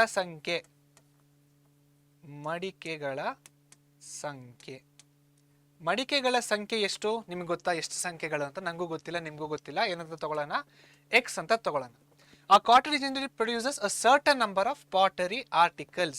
So pottery articles ಎಷ್ಟಿದೆ? What is the number of pottery articles? ನಿಮ್ಗೆ ಗೊತ್ತಿದೆಯಾ? ಗೊತ್ತಿಲ್ಲ, ನನಗೂ ಕೂಡ ಗೊತ್ತಿಲ್ಲ. So number of pottery articles, number of, ಇದೇನಾಗಿತ್ತು? ಇದು ನಂಬರ್ ಆಫ್ ಪೆನ್. ಇದು ಕರೆಕ್ಟ್. ಈ ಕ್ವಾಂಟಿಟಿ ಅಂದ್ರೆ ಏನು? Number of pen. Number of pen ಎಷ್ಟಾಗಿದ್ವಿ ನಾವು? ನಂಬರ್ ಆಫ್ ಪೆನ್ 6 ತಗೊಂಡಿದ್ವಿ. ಕರೆಕ್ಟ್. ಇಲ್ಲಿ 6 ಅನ್ನೋ ನಂಬರ್ ನಮ್ಗೆ ಗೊತ್ತಿದೆ, ನಮ್ಗೆ ಗೊತ್ತಿಲ್ಲ ಇಲ್ಲ ಅಂತ ತಗೊಂಡಿದ್ವಿ, ಎಕ್ಸ್ ಅಂತ ತಗೊಂಡಿದ್ವಿ. ಕ್ಲಿಯರ್? ಈ ಲೈನ್ ಮುಗ್ದಿದೆ. A cottage industry produces certain number of pottery articles in a day. ಒಂದು ನಿರ್ದಿಷ್ಟ ದಿನದಲ್ಲಿ, ಆನ್ ಒನ್ ಪರ್ಟಿಕ್ಯುಲರ್ ಡೇ, ಪ್ರತಿ ಮಡಿಕೆಯ ಉತ್ಪಾದನೆ ವೆಚ್ಚವು, ಇದು ಯಾವ ವೆಚ್ಚ? ಇದು ಈ ವೆಚ್ಚದ ಬಗ್ಗೆ ಮಾತಾಡ್ತಾ ಇದ್ವಿ. ಪ್ರತಿ ಮಡಿಕೆಯ ಉತ್ಪಾದನೆಯ ವೆಚ್ಚವು ಆ ದಿನದ ತಯಾರಿಸಿದ ಮಡಿಕೆಗಳ ಸಂಖ್ಯೆಯ 2ಕ್ಕಿಂತ 3 ಹೆಚ್ಚಾಗಿದೆ. So on one particular day, cost per article, ಒಂದು ಮಡಿಕೆಯ ವೆಚ್ಚ. ಓಕೆ, ಒಂದು ಮಡಿಕೆಯ ವೆಚ್ಚ. ಓಕೆ, ನಾನು ಫುಲ್ ರಫ್ ಆಗಿ ಬರೀತಾ ಇದ್ದೀನಿ. ಒಂದು ಮಡಿಕೆಯ ವೆಚ್ಚ ಎಷ್ಟಾಗಿತ್ತು? ಆ ದಿನದ ತಯಾರಿಸಿದ ಮಡಿಕೆಗಳ ಸಂಖ್ಯೆ 2ಕ್ಕಿಂತ 3 ಹೆಚ್ಚಾಗಿರುವುದನ್ನು ಗಮನಿಸಲಾಯಿತು. ಏನಂತ ಹೇಳ್ತಾ ಇದ್ದಾರೆ? On one particular day it was 3 more than twice the number of articles produced. Articles produce ಅಂದ್ರೆ ಏನು? ಎಕ್ಸ್. ಸೊ ಇಲ್ಲಿ ಏನಾಗುತ್ತೆ? 2x + 3. 2ಕ್ಕಿಂತ 3 ಹೆಚ್ಚಾಗಿದೆ. +3 ಹೆಚ್ಚಾಗಿದೆ ಅಂದರೆ ಜಾಸ್ತಿ, 2ಕ್ಕಿಂತ ಅಂದರೆ 2x. ಕರೆಕ್ಟ್. ಮತ್ತೆ ಆ ದಿನದ ಒಟ್ಟು ಉತ್ಪಾದನೆ ವೆಚ್ಚವು, ಟೋಟಲ್ ಕಾಸ್ಟ್ ಕೊಟ್ಟಿದ್ದಾರೆ ಇಲ್ಲಿ. ಟೋಟಲ್ ವೆಚ್ಚ ಇಸ್ ಈಕ್ವಲ್ ಟು ರೂಪಾಯಿ 90. ರೂಪಾಯಿ 90 ಯಾವ್ದಕ್ಕೆ ಸಮವಾಗಿ ಗೊತ್ತಾ? ರೂಪಾಯಿ 60ಕ್ಕೆ ಸಮವಾಗಿದೆ. ಈ ಎಕ್ಸ್ ಯಾವ್ದಕ್ಕೆ ಸಮವಾಗಿದೆ ಗೊತ್ತಾ? ಈ ಎಕ್ಸು 6ಗೆ ಸಮವಾಗಿದೆ. ಈ ವೆಚ್ಚ 2x + 3 ಯಾವುದಕ್ಕೆ ಸಮವಾಗಿದೆ ಗೊತ್ತಾ? ಈ ವೆಚ್ಚ 2x + 3 10ಕ್ಕೆ ಸಮವಾಗಿದೆ. ಅಷ್ಟೇ. ಓಕೆ, ಇದು ನಿಮಗೆ ಅರ್ಥ ಆದರೆ ಇದನ್ನೇ ನೀವು ಇಲ್ಲಿ ಉಪಯೋಗಿಸಿದ್ರೆ ನಿಮ್ಗೆ ಈ ರೀತಿ ಬರುತ್ತೆ. ಸೊ ಟೋಟಲ್ ಕಾಸ್ಟ್ 90 ರೂಪಾಯಿ. Total cost is equal to ಏನಂತ ಇದೆ ನೋಡಿ? Total cost is equal to cost ಅಂದರೆ ಕಾಸ್ಟ್ ಪರ್ ಆರ್ಟಿಕಲ್ ಎಷ್ಟಿದೆ? ಸೊ ಕಾಸ್ಟ್ ಪರ್ ಆರ್ಟಿಕಲ್ ಅಂದರೆ ಕಾಸ್ಟ್ ಪರ್ ಪೆನ್ ಅಲ್ಲಿ into quantity, number of pens, number of ಮಡಿಕೇಸಸ್. Okay, number of articles. ಇದನ್ನೇ ನಾನು ಕ್ವಾಂಟಿಟಿ ಅಂತ ಬರೆದಿದ್ದೀನಿ, ಎರಡು ಕೂಡ ಒಂದೇ. ಸೊ ಟೋಟಲ್ ಕಾಸ್ಟ್ 90 ಅಂತ ಹೇಳ್ತಿದ್ದಾರೆ, 90. Cost per article 2x + 3, 2x + 3. ಅದೇ ರೀತಿ ನಂಬರ್ ಆಫ್ ಆರ್ಟಿಕಲ್ಸ್ ಎಷ್ಟಿದೆ? ನಂಬರ್ ಆಫ್ ಆರ್ಟಿಕಲ್ಸ್ ಎಕ್ಸ್ ಅಂತ ಇದೆ. ಕ್ಲಿಯರಾ? ಅರ್ಥ ಆಯ್ತಾ ಇದು ಯಾವ ರೀತಿ ಬರಿತಾ ಇದ್ದೀನಿ ಅಂತ? ಇದನ್ನ ನೀವು ಅರ್ಥ ಮಾಡ್ಕೊಳ್ಳೋಕ್ಕಿಂತ ಮುಂಚೆ ಇದನ್ನ ಒಂದ್ಸತಿ ಅರ್ಥ ಮಾಡ್ಕೊಳ್ಳಿ. ಇದು ಅರ್ಥ ಆದ್ಮೇಲೆ ನೀವು ಈ ಪ್ರಶ್ನೆನ ಪ್ರಯತ್ನಿಸಿದ್ರೆ ಈ ರೀತಿ ಆರಾಮಾಗಿ ನಿಮಗೆ ಬರೀಬಹುದು, ಅರ್ಥ ಆಗುತ್ತೆ. ಓಕೆ, ಇವಾಗ ಇಷ್ಟೇ. ಇಲ್ಲಿಂದ ನೀವು ಮುಂದಕ್ಕೆ ಹೋಗ್ಬೋದು. 90 = 2x² + 3x. ಈ 90ನ ಈ ಕಡೆ ತೊಗೊಂಬನ್ನಿ. 90 ಈ ಕಡೆ ತೊಗೊಂಬಂದ್ರೆ ಏನಾಗುತ್ತೆ? 2x² + 3x - 90 = 0. ಸೊ -90 × 2 ಏನಾಗುತ್ತೆ? -180. -180 ಇದನ್ನ ನಾವು ಅಪವರ್ತನಗಳನ್ನ ಬರೆದ್ರೆ 2 90 80, 2 45, 5 9, 3 3 9. ಓಕೆ, ನಮಗೆ +3 ಬೇಕು. ಸೊ +3 ಬೇಕಂದ್ರೆ ನಾವೇನ್ ಮಾಡೋಣ? 10 9 18. 18 10 8 ಆಗ್ತಾ ಇದೆ, 3 ಬರ್ತಾ ಇಲ್ಲ. ಸೊ 2 2 4, 4 5 20, 20 ಮೈನಸ್ 9 11 ಬರ್ತಾ ಇದೆ. 3 3 9, 9 2 18, 18 10 ಇದು ಕೂಡ ಬರ್ತಾ ಇಲ್ಲ. 2 2 4, 4 ಇಂಟು 3 12, 12 ಇಂಟು 15 ಇದು ಬರ್ತಾ ಇದೆ ನೋಡಿ. Okay, 2 into 2 into 3 ಇದೆಷ್ಟಾಗುತ್ತೆ? 2 into 2 into 3 2 2 4 4 3 12 ಬರ್ತಾ ಇದೆ. 5 ಇಂಟು 3 5 ಇಂಟು 3 ಏನಾಗುತ್ತೆ? 15. 15ರಲ್ಲಿ 12ನ ಕಳೆದ್ರೆ ನಮಗೆ 3 ಅಂತ ಬರ್ತಾ ಇದೆ. ಕರೆಕ್ಟಾ? ಸೊ ಬಟ್ ಇಲ್ಲಿ ಪ್ಲಸ್ 3 ಬರಬೇಕು. ಸೊ 15ಕ್ಕೆ ಪ್ಲಸ್ ಅಂತ ಇರಬೇಕು, ಯಾಕಂದ್ರೆ 15 ದೊಡ್ಡ ನಂಬರ್ 12ಗಿಂತ. ಸೊ ಯಾವ ರೀತಿ ಬರೀಬೋದು? 2x² plus 15x minus 12x minus 90 is equal to 0. 15 into 12 180 ಬರುತ್ತೆ, ಬೇಕಾದ್ರೆ ಮಾಡ್ಬಿಟ್ಟು ನೋಡಿ. ಪ್ಲಸ್ 15 ಮೈನಸ್ 12 ಪ್ಲಸ್ 3x ಅಂತ ಬರ್ತಾ ಇದೆ. ಸೊ ಇವೆರಡು ಪದಗಳಿಂದ ನಾವು ಎರಡನ್ನು ತಗೊಳಕ್ಕಾಗಲ್ಲ. ಎಕ್ಸ್ ಅನ್ನು ಆಚೆ ತಗೊಂಡ್ರೆ 2x ಪ್ಲಸ್ 15 ಉಳ್ಕೊಳ್ಳುತ್ತೆ. ಅದೇ ರೀತಿ ಇಲ್ಲೂ ಕೂಡ ಮೈನಸ್ 6 ಆಚೆ ತಗೊಂಡ್ರೆ 6 2 12, 6 15 ಪ್ಲಸ್ 15 ಮಾಡಿದ್ರೆ ಆಗುತ್ತೆ 90 ಬರುತ್ತೆ. ಇವಾಗ 2x ಪ್ಲಸ್ 5ನ ಆಚೆ ತಗೊಳ್ಳಿ. 2x ಪ್ಲಸ್ 5ನ್ನ ಆಚೆ ತಗೊಂಡ್ರೆ x minus 6 which is equal to 0 ಅಂತ ನಾವೇನ ಕಂಡುಹಿಡಿಬೇಕಿಲ್ಲಿ? If total cost find the cost of each article ಅಂದ್ರೆ ಇದನ್ನ ಕಂಡುಹಿಡಿಬೇಕು. ಇದನ್ನ ಕಂಡುಹಿಡಿಬೇಕಂದ್ರೆ ನಮಗೆ x ಬೇಕು. ಕರೆಕ್ಟಾ? x ಆಲ್ಮೋಸ್ಟ್ ಬರ್ತಾ ಇದೆ ನೋಡಿ. ಇವಾಗ 2x ಪ್ಲಸ್ 5 x ಮೈನಸ್ 6 ಅಂತ ಬರ್ತಾ ಇದೆ. ಸೊ ಇಲ್ಲೇನು ಮಾಡಬೇಕು? 2x plus 5 2x plus 5 is equal to 0 ಅಂತ ಬರೀರಿ. 2x plus 5 is equal to 0, 2x is equal to minus 5, x is equal to minus 5/2. ಅಥವಾ x minus 6 is equal to 0, x minus 6 is equal to 0, x is equal to 6. ಕರೆಕ್ಟಾ? x is equal to 6.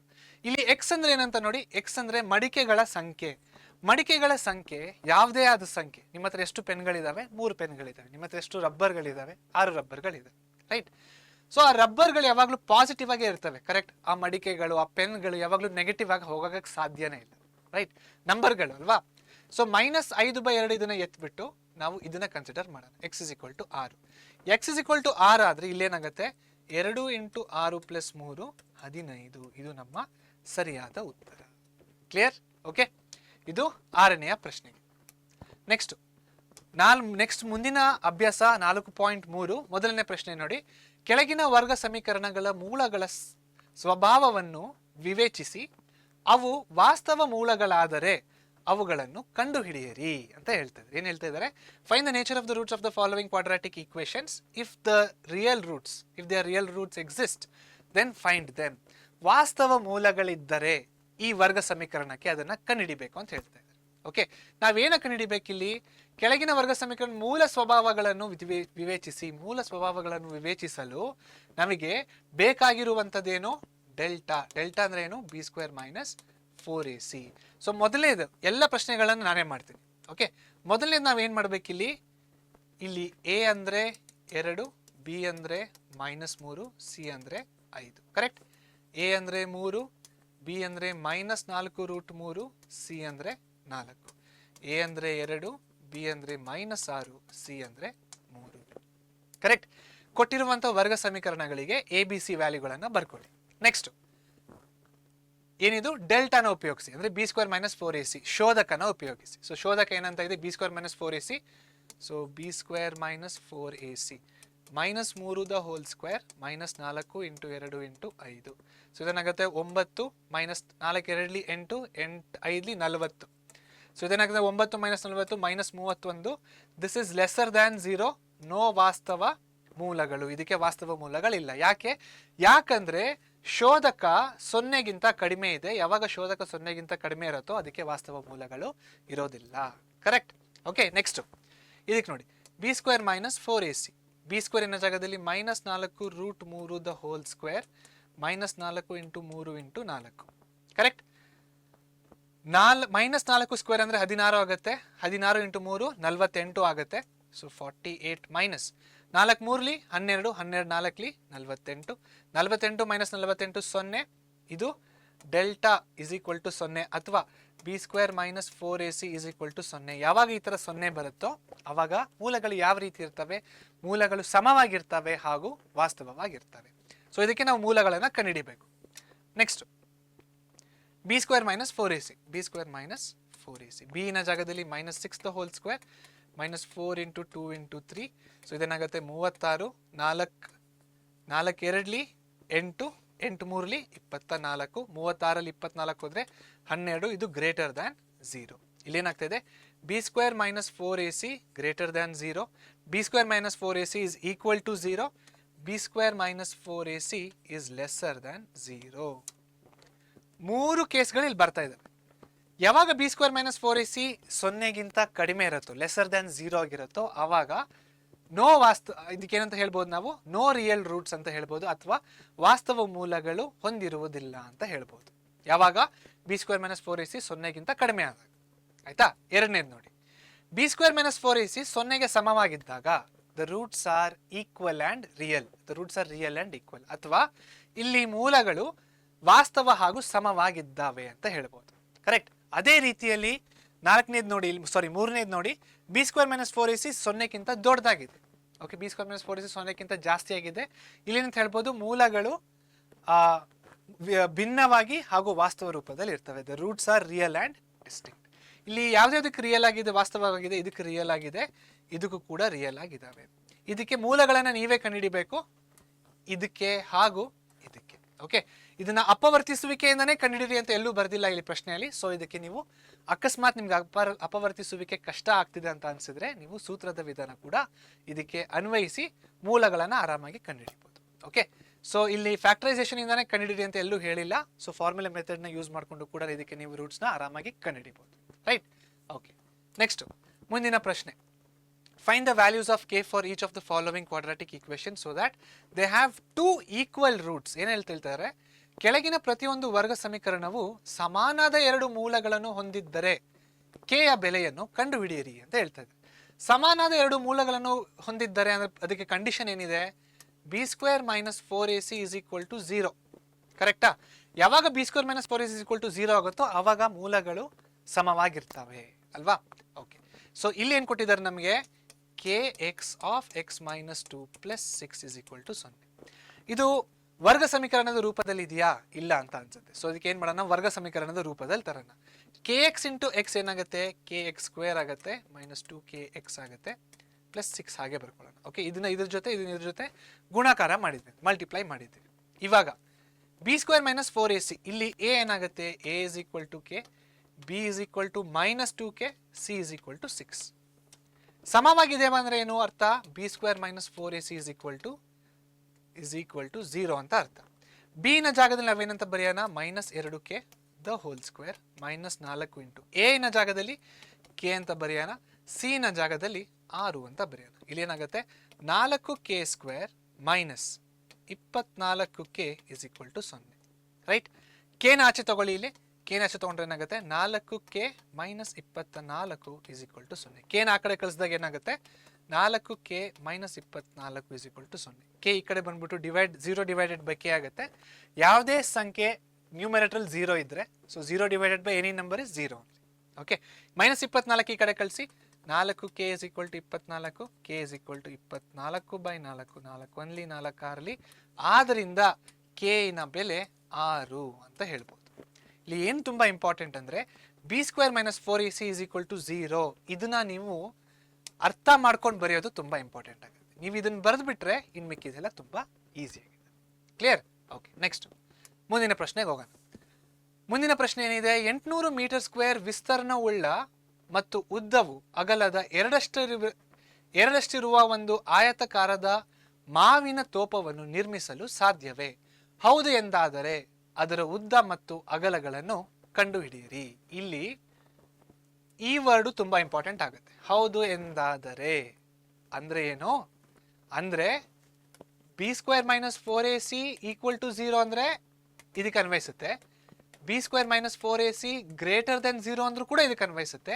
ಆದ್ರೆ B square minus 4ac 0ಗಿಂತ ಕಡಿಮೆ ಅಂದ್ರೆ ವಾಸ್ತವ ಮೂಲಗಳಿಲ್ಲ, ಇದೇನಾದ್ರೂ ಬಂದ್ರೆ ಇದಕ್ಕೆ ಅನ್ವಯಿಸೋದಿಲ್ಲ. Clear? Okay, ಇಲ್ಲಿ ನೋಡಿ, Is it possible to design a rectangular mango grove whose length is twice its breadth and the area is 800 meters square? If so, find its length and breadth.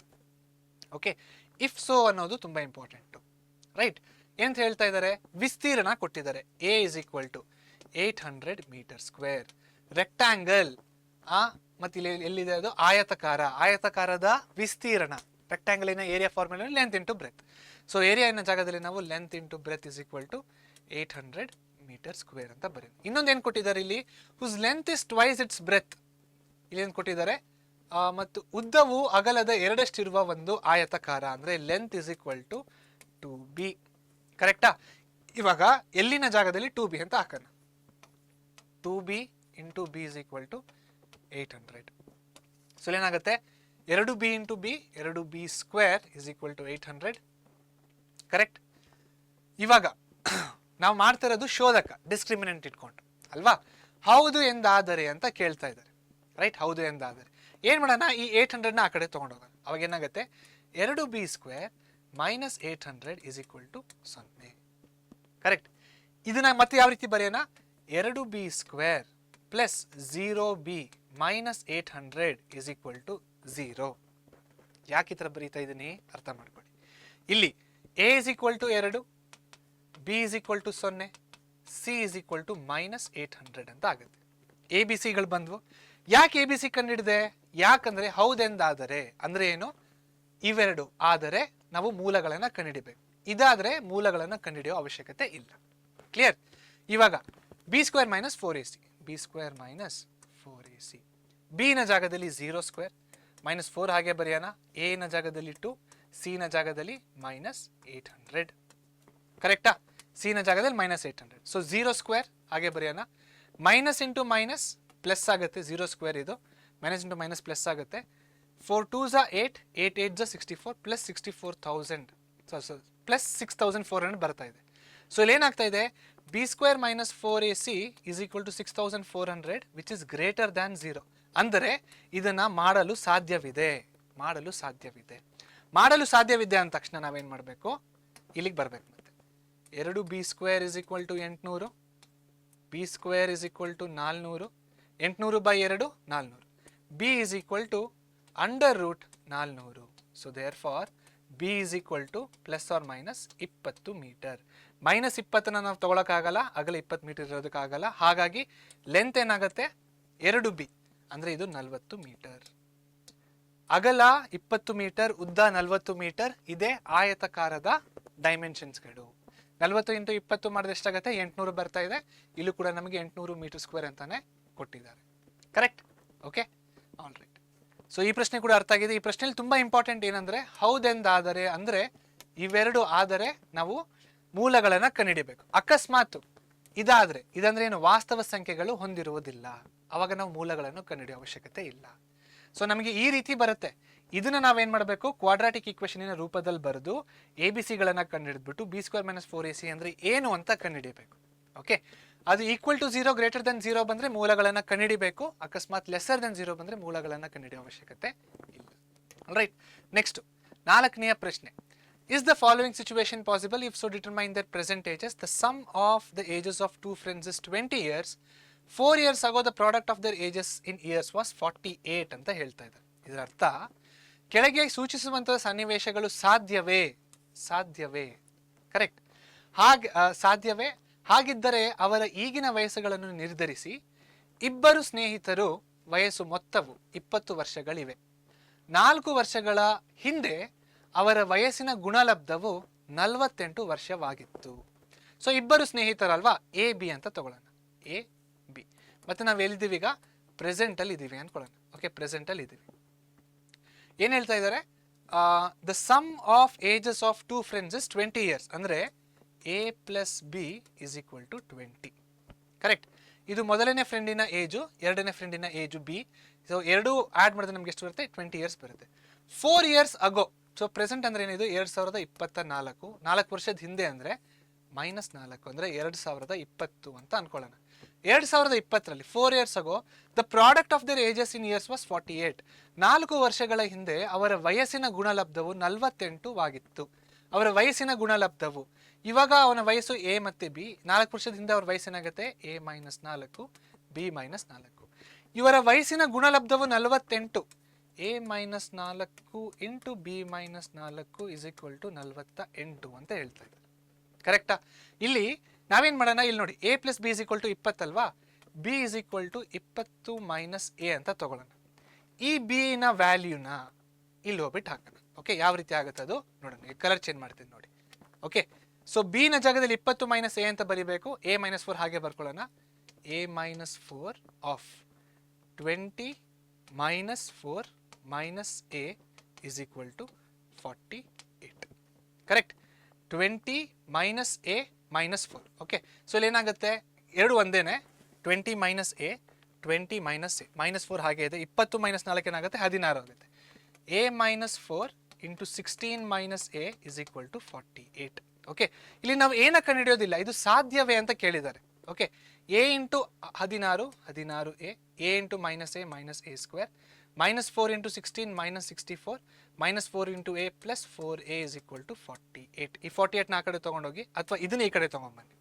So ಇದನ್ನ ಈ ಕಡೆ ತೊಗೊಂಬಂದಾಗ ಏನಾಗುತ್ತೆ, A square minus 20a, okay, plus 48 plus 64 ಅಂದರೆ 112 ಆಗುತ್ತೆ, plus 112 is equal to 0 ಅಂತ ಆಗುತ್ತೆ. Correct? ಇದು ಸಾಧ್ಯವೇ ಅಂತ ಕೇಳ್ತಾ ಇದ್ದಾರಲ್ವಾ, ಸಾಧ್ಯವೇ ಅಂತ ಹೇಳಿದಾಗ ನಾವೇನು ಮಾಡಬೇಕು, ಬಿ ಸ್ಕ್ವೇರ್ ಮೈನಸ್ 4ac ಇದನ್ನ ಕಂಡುಹಿಡಬೇಕು. ಸೊ ಬಿ ಸ್ಕ್ವೇರಿನ ಜಾಗದಲ್ಲಿ ಮೈನಸ್ 20 ಸ್ಕ್ವೇರ್ ಮೈನಸ್ 4 ಹಾಗೆ ಎ ಹಾಗೆ ಬರ್ಕೊಳ್ಳೋಣ, 112. ಕರೆಕ್ಟ್? ಮೈನಸ್ 20 ಸ್ಕ್ವೇರ್ ಅಂದರೆ 400 ಆಗುತ್ತೆ, ಮೈನಸ್ 112 ಇಂಟು 4 112 ಇಂಟು 4 4 2 8 4 1 4 4 1 4. ಸೊ 448. ಇವಾಗ ಇಲ್ಲಿ ನೋಡಿ, 400 ಮೈನಸ್ 448 ಏನು ಬರುತ್ತೆ, ಮೈನಸ್ 48. ಸೊ ಅದರಿಂದ ಏನಂತ ಹೇಳ್ಬೋದು ನಾವು, b square minus 4ac is equal to minus 48. B square minus 4ac 0ಗಿಂತ ಕಡಿಮೆ ಇದೆ, ಆದ್ದರಿಂದ ಇದು ಸಾಧ್ಯವಿಲ್ಲ. ಯಾಕಂದರೆ ಇದು ವಾಸ್ತವ ಮೂಲಗಳನ್ನು ಹೊಂದಿರುವುದಿಲ್ಲ. ಯಾಕಂದರೆ ಶೋಧಕ ಡಿಟರ್ಮಿನೆಂಟ್ 0ಗಿಂತ ಕಡಿಮೆ ಇದೆ. ಕ್ಲಿಯರ್? ಓಕೆ, ಸೊ ಎರಡು ಪ್ರೆಸೆಂಟಲ್ಲಿ ಅವ್ರ ವಯಸ್ಸುಗಳನ್ನ ಬರೆದು ಮೊತ್ತ ಮಾಡಿದ್ರೆ 20 ಬರುತ್ತೆ ಅಂತ ಹೇಳಿದ್ರು. 4 ವರ್ಷದ ಹಿಂದೆ ಎ ಇತ್ತು, ಎ ಮೈನಸ್ 4 ಬಿ ಮೈನಸ್ 4 ಆಗುತ್ತೆ, ಯಾಕಂದ್ರೆ 4 ವರ್ಷದ ಹಿಂದೆ ಹೋಗಿದ್ದಾರೆ. ಅವ್ರ ವಯಸ್ಸು ಕೂಡ 4 ಕಡಿಮೆ ಆಗುತ್ತೆ. ಈ ವಯಸ್ಸಿನ ಗುಣಲಬ್ಧ 48 ಅಂತ ಹೇಳಿದ್ದಾರೆ. ಬಟ್ ಇಲ್ಲಿ ಎರಡು ಚರಾಕ್ಷರಗಳಿದ್ದಾವೆ, ಎರಡು ವೇರಿಯೇಬಲ್ಗಳಿದ್ದಾವೆ, ಎ ಮತ್ತು ಬಿ. ಒಂದೇ ವೇರಿಯೇಬಲ್ ಆಗಿ ಮಾಡ್ಕೋಬೇಕಂದ್ರೆ ಏನು ಮಾಡಬೇಕು, ಬಿನ ಕಂಡುಹಿಡಿರಿ ಅಥವಾ ಎನ ಕಂಡುಹಿಡಿರಿ, ನಿಮ್ಮ ಇಷ್ಟ, ಯಾವ್ದು ಬೇಕಾದ್ರೂ ಕಂಡುಹಿಡಿಬೋದು. ನಾನು ಇಲ್ಲಿ ಬಿನ ಕಂಡುಹಿಡಿದಿದ್ದೀನಿ. ಈ ಬಿನ ವ್ಯಾಲ್ಯೂನ ನಾವು ಇಲ್ಲಿ ಹಾಕ್ಬಿಟ್ಟು ಸಾಲ್ವ್ ಮಾಡಿ ಈ ಶೋಧಕ ಅಥವಾ ಡಿಸ್ಕ್ರಿಮಿನೆಂಟ್ನ ಯೂಸ್ ಮಾಡಿಕೊಂಡು ಅದಕ್ಕೆ ವಾಸ್ತವ ಮೂಲಗಳು ಇದಾವೋ ಇಲ್ವೋ ಅಂತ ಕಂಡುಹಿಡಿಯಬೇಕು. ಇಲ್ಲಿ ವಾಸ್ತವ ಮೂಲಗಳು ಇಲ್ಲ ಅಂತ ನಮಗೆ ಬರ್ತಾ ಇದೆ. ಸೊ ಪ್ರಶ್ನೆನ ನಾವು ಇಲ್ಲೇ ಸ್ಟಾಪ್ ಮಾಡಬೇಕು. ಅಕಸ್ಮಾತ್ ಇದು ಗ್ರೇಟರ್ ದೆನ್ 0 ಅಂದರೆ 0ಗಿಂತ ಜಾಸ್ತಿ, 0ಕ್ಕೆ ಸಮವಾಗಿದ್ದರೆ ಆವಾಗ ಏನು ಮಾಡಬೇಕು, ಆವಾಗ ನಮಗಿಲ್ಲಿ ಬಂದಿರುವಂತಹ ವರ್ಗ ಸಮೀಕರಣನ ನಾವು ಪರಿಹಾರ ಪಡಿಸಿ ಏನ ಕಂಡುಹಿಡಿಯಬೇಕು. ಬಟ್ ಇಲ್ಲೇನಾಗ್ತಾ ಇದೆ, 0ಗಿಂತ ಕಡಿಮೆ ಇರೋ ಕಾರಣ ನಾವು ಪ್ರಶ್ನೆನ ಇಲ್ಲೇ ಸ್ಟಾಪ್ ಮಾಡಿದೆ. ಕ್ಲಿಯರ್? ಸೊ ಇಲ್ಲಿಗೆ ವರ್ಗ ಸಮೀಕರಣಗಳ ಪಾಠದ ಅಂತ್ಯ. ಮತ್ತೆ ನಾನು ನಿಮಗೆ ಮುಂದಿನ ವಿಡಿಯೋದಲ್ಲಿ ಸಿಗ್ತೀನಿ. ಅದು ಇದೇ ವರ್ಗ ಸಮೀಕರಣ ಪಾಠದ revision video, summary video. Okay, ಅಲ್ಲಿವರೆಗೂ take care and subscribe to ಪರೀಕ್ಷೆ YouTube channel. Thank you so much.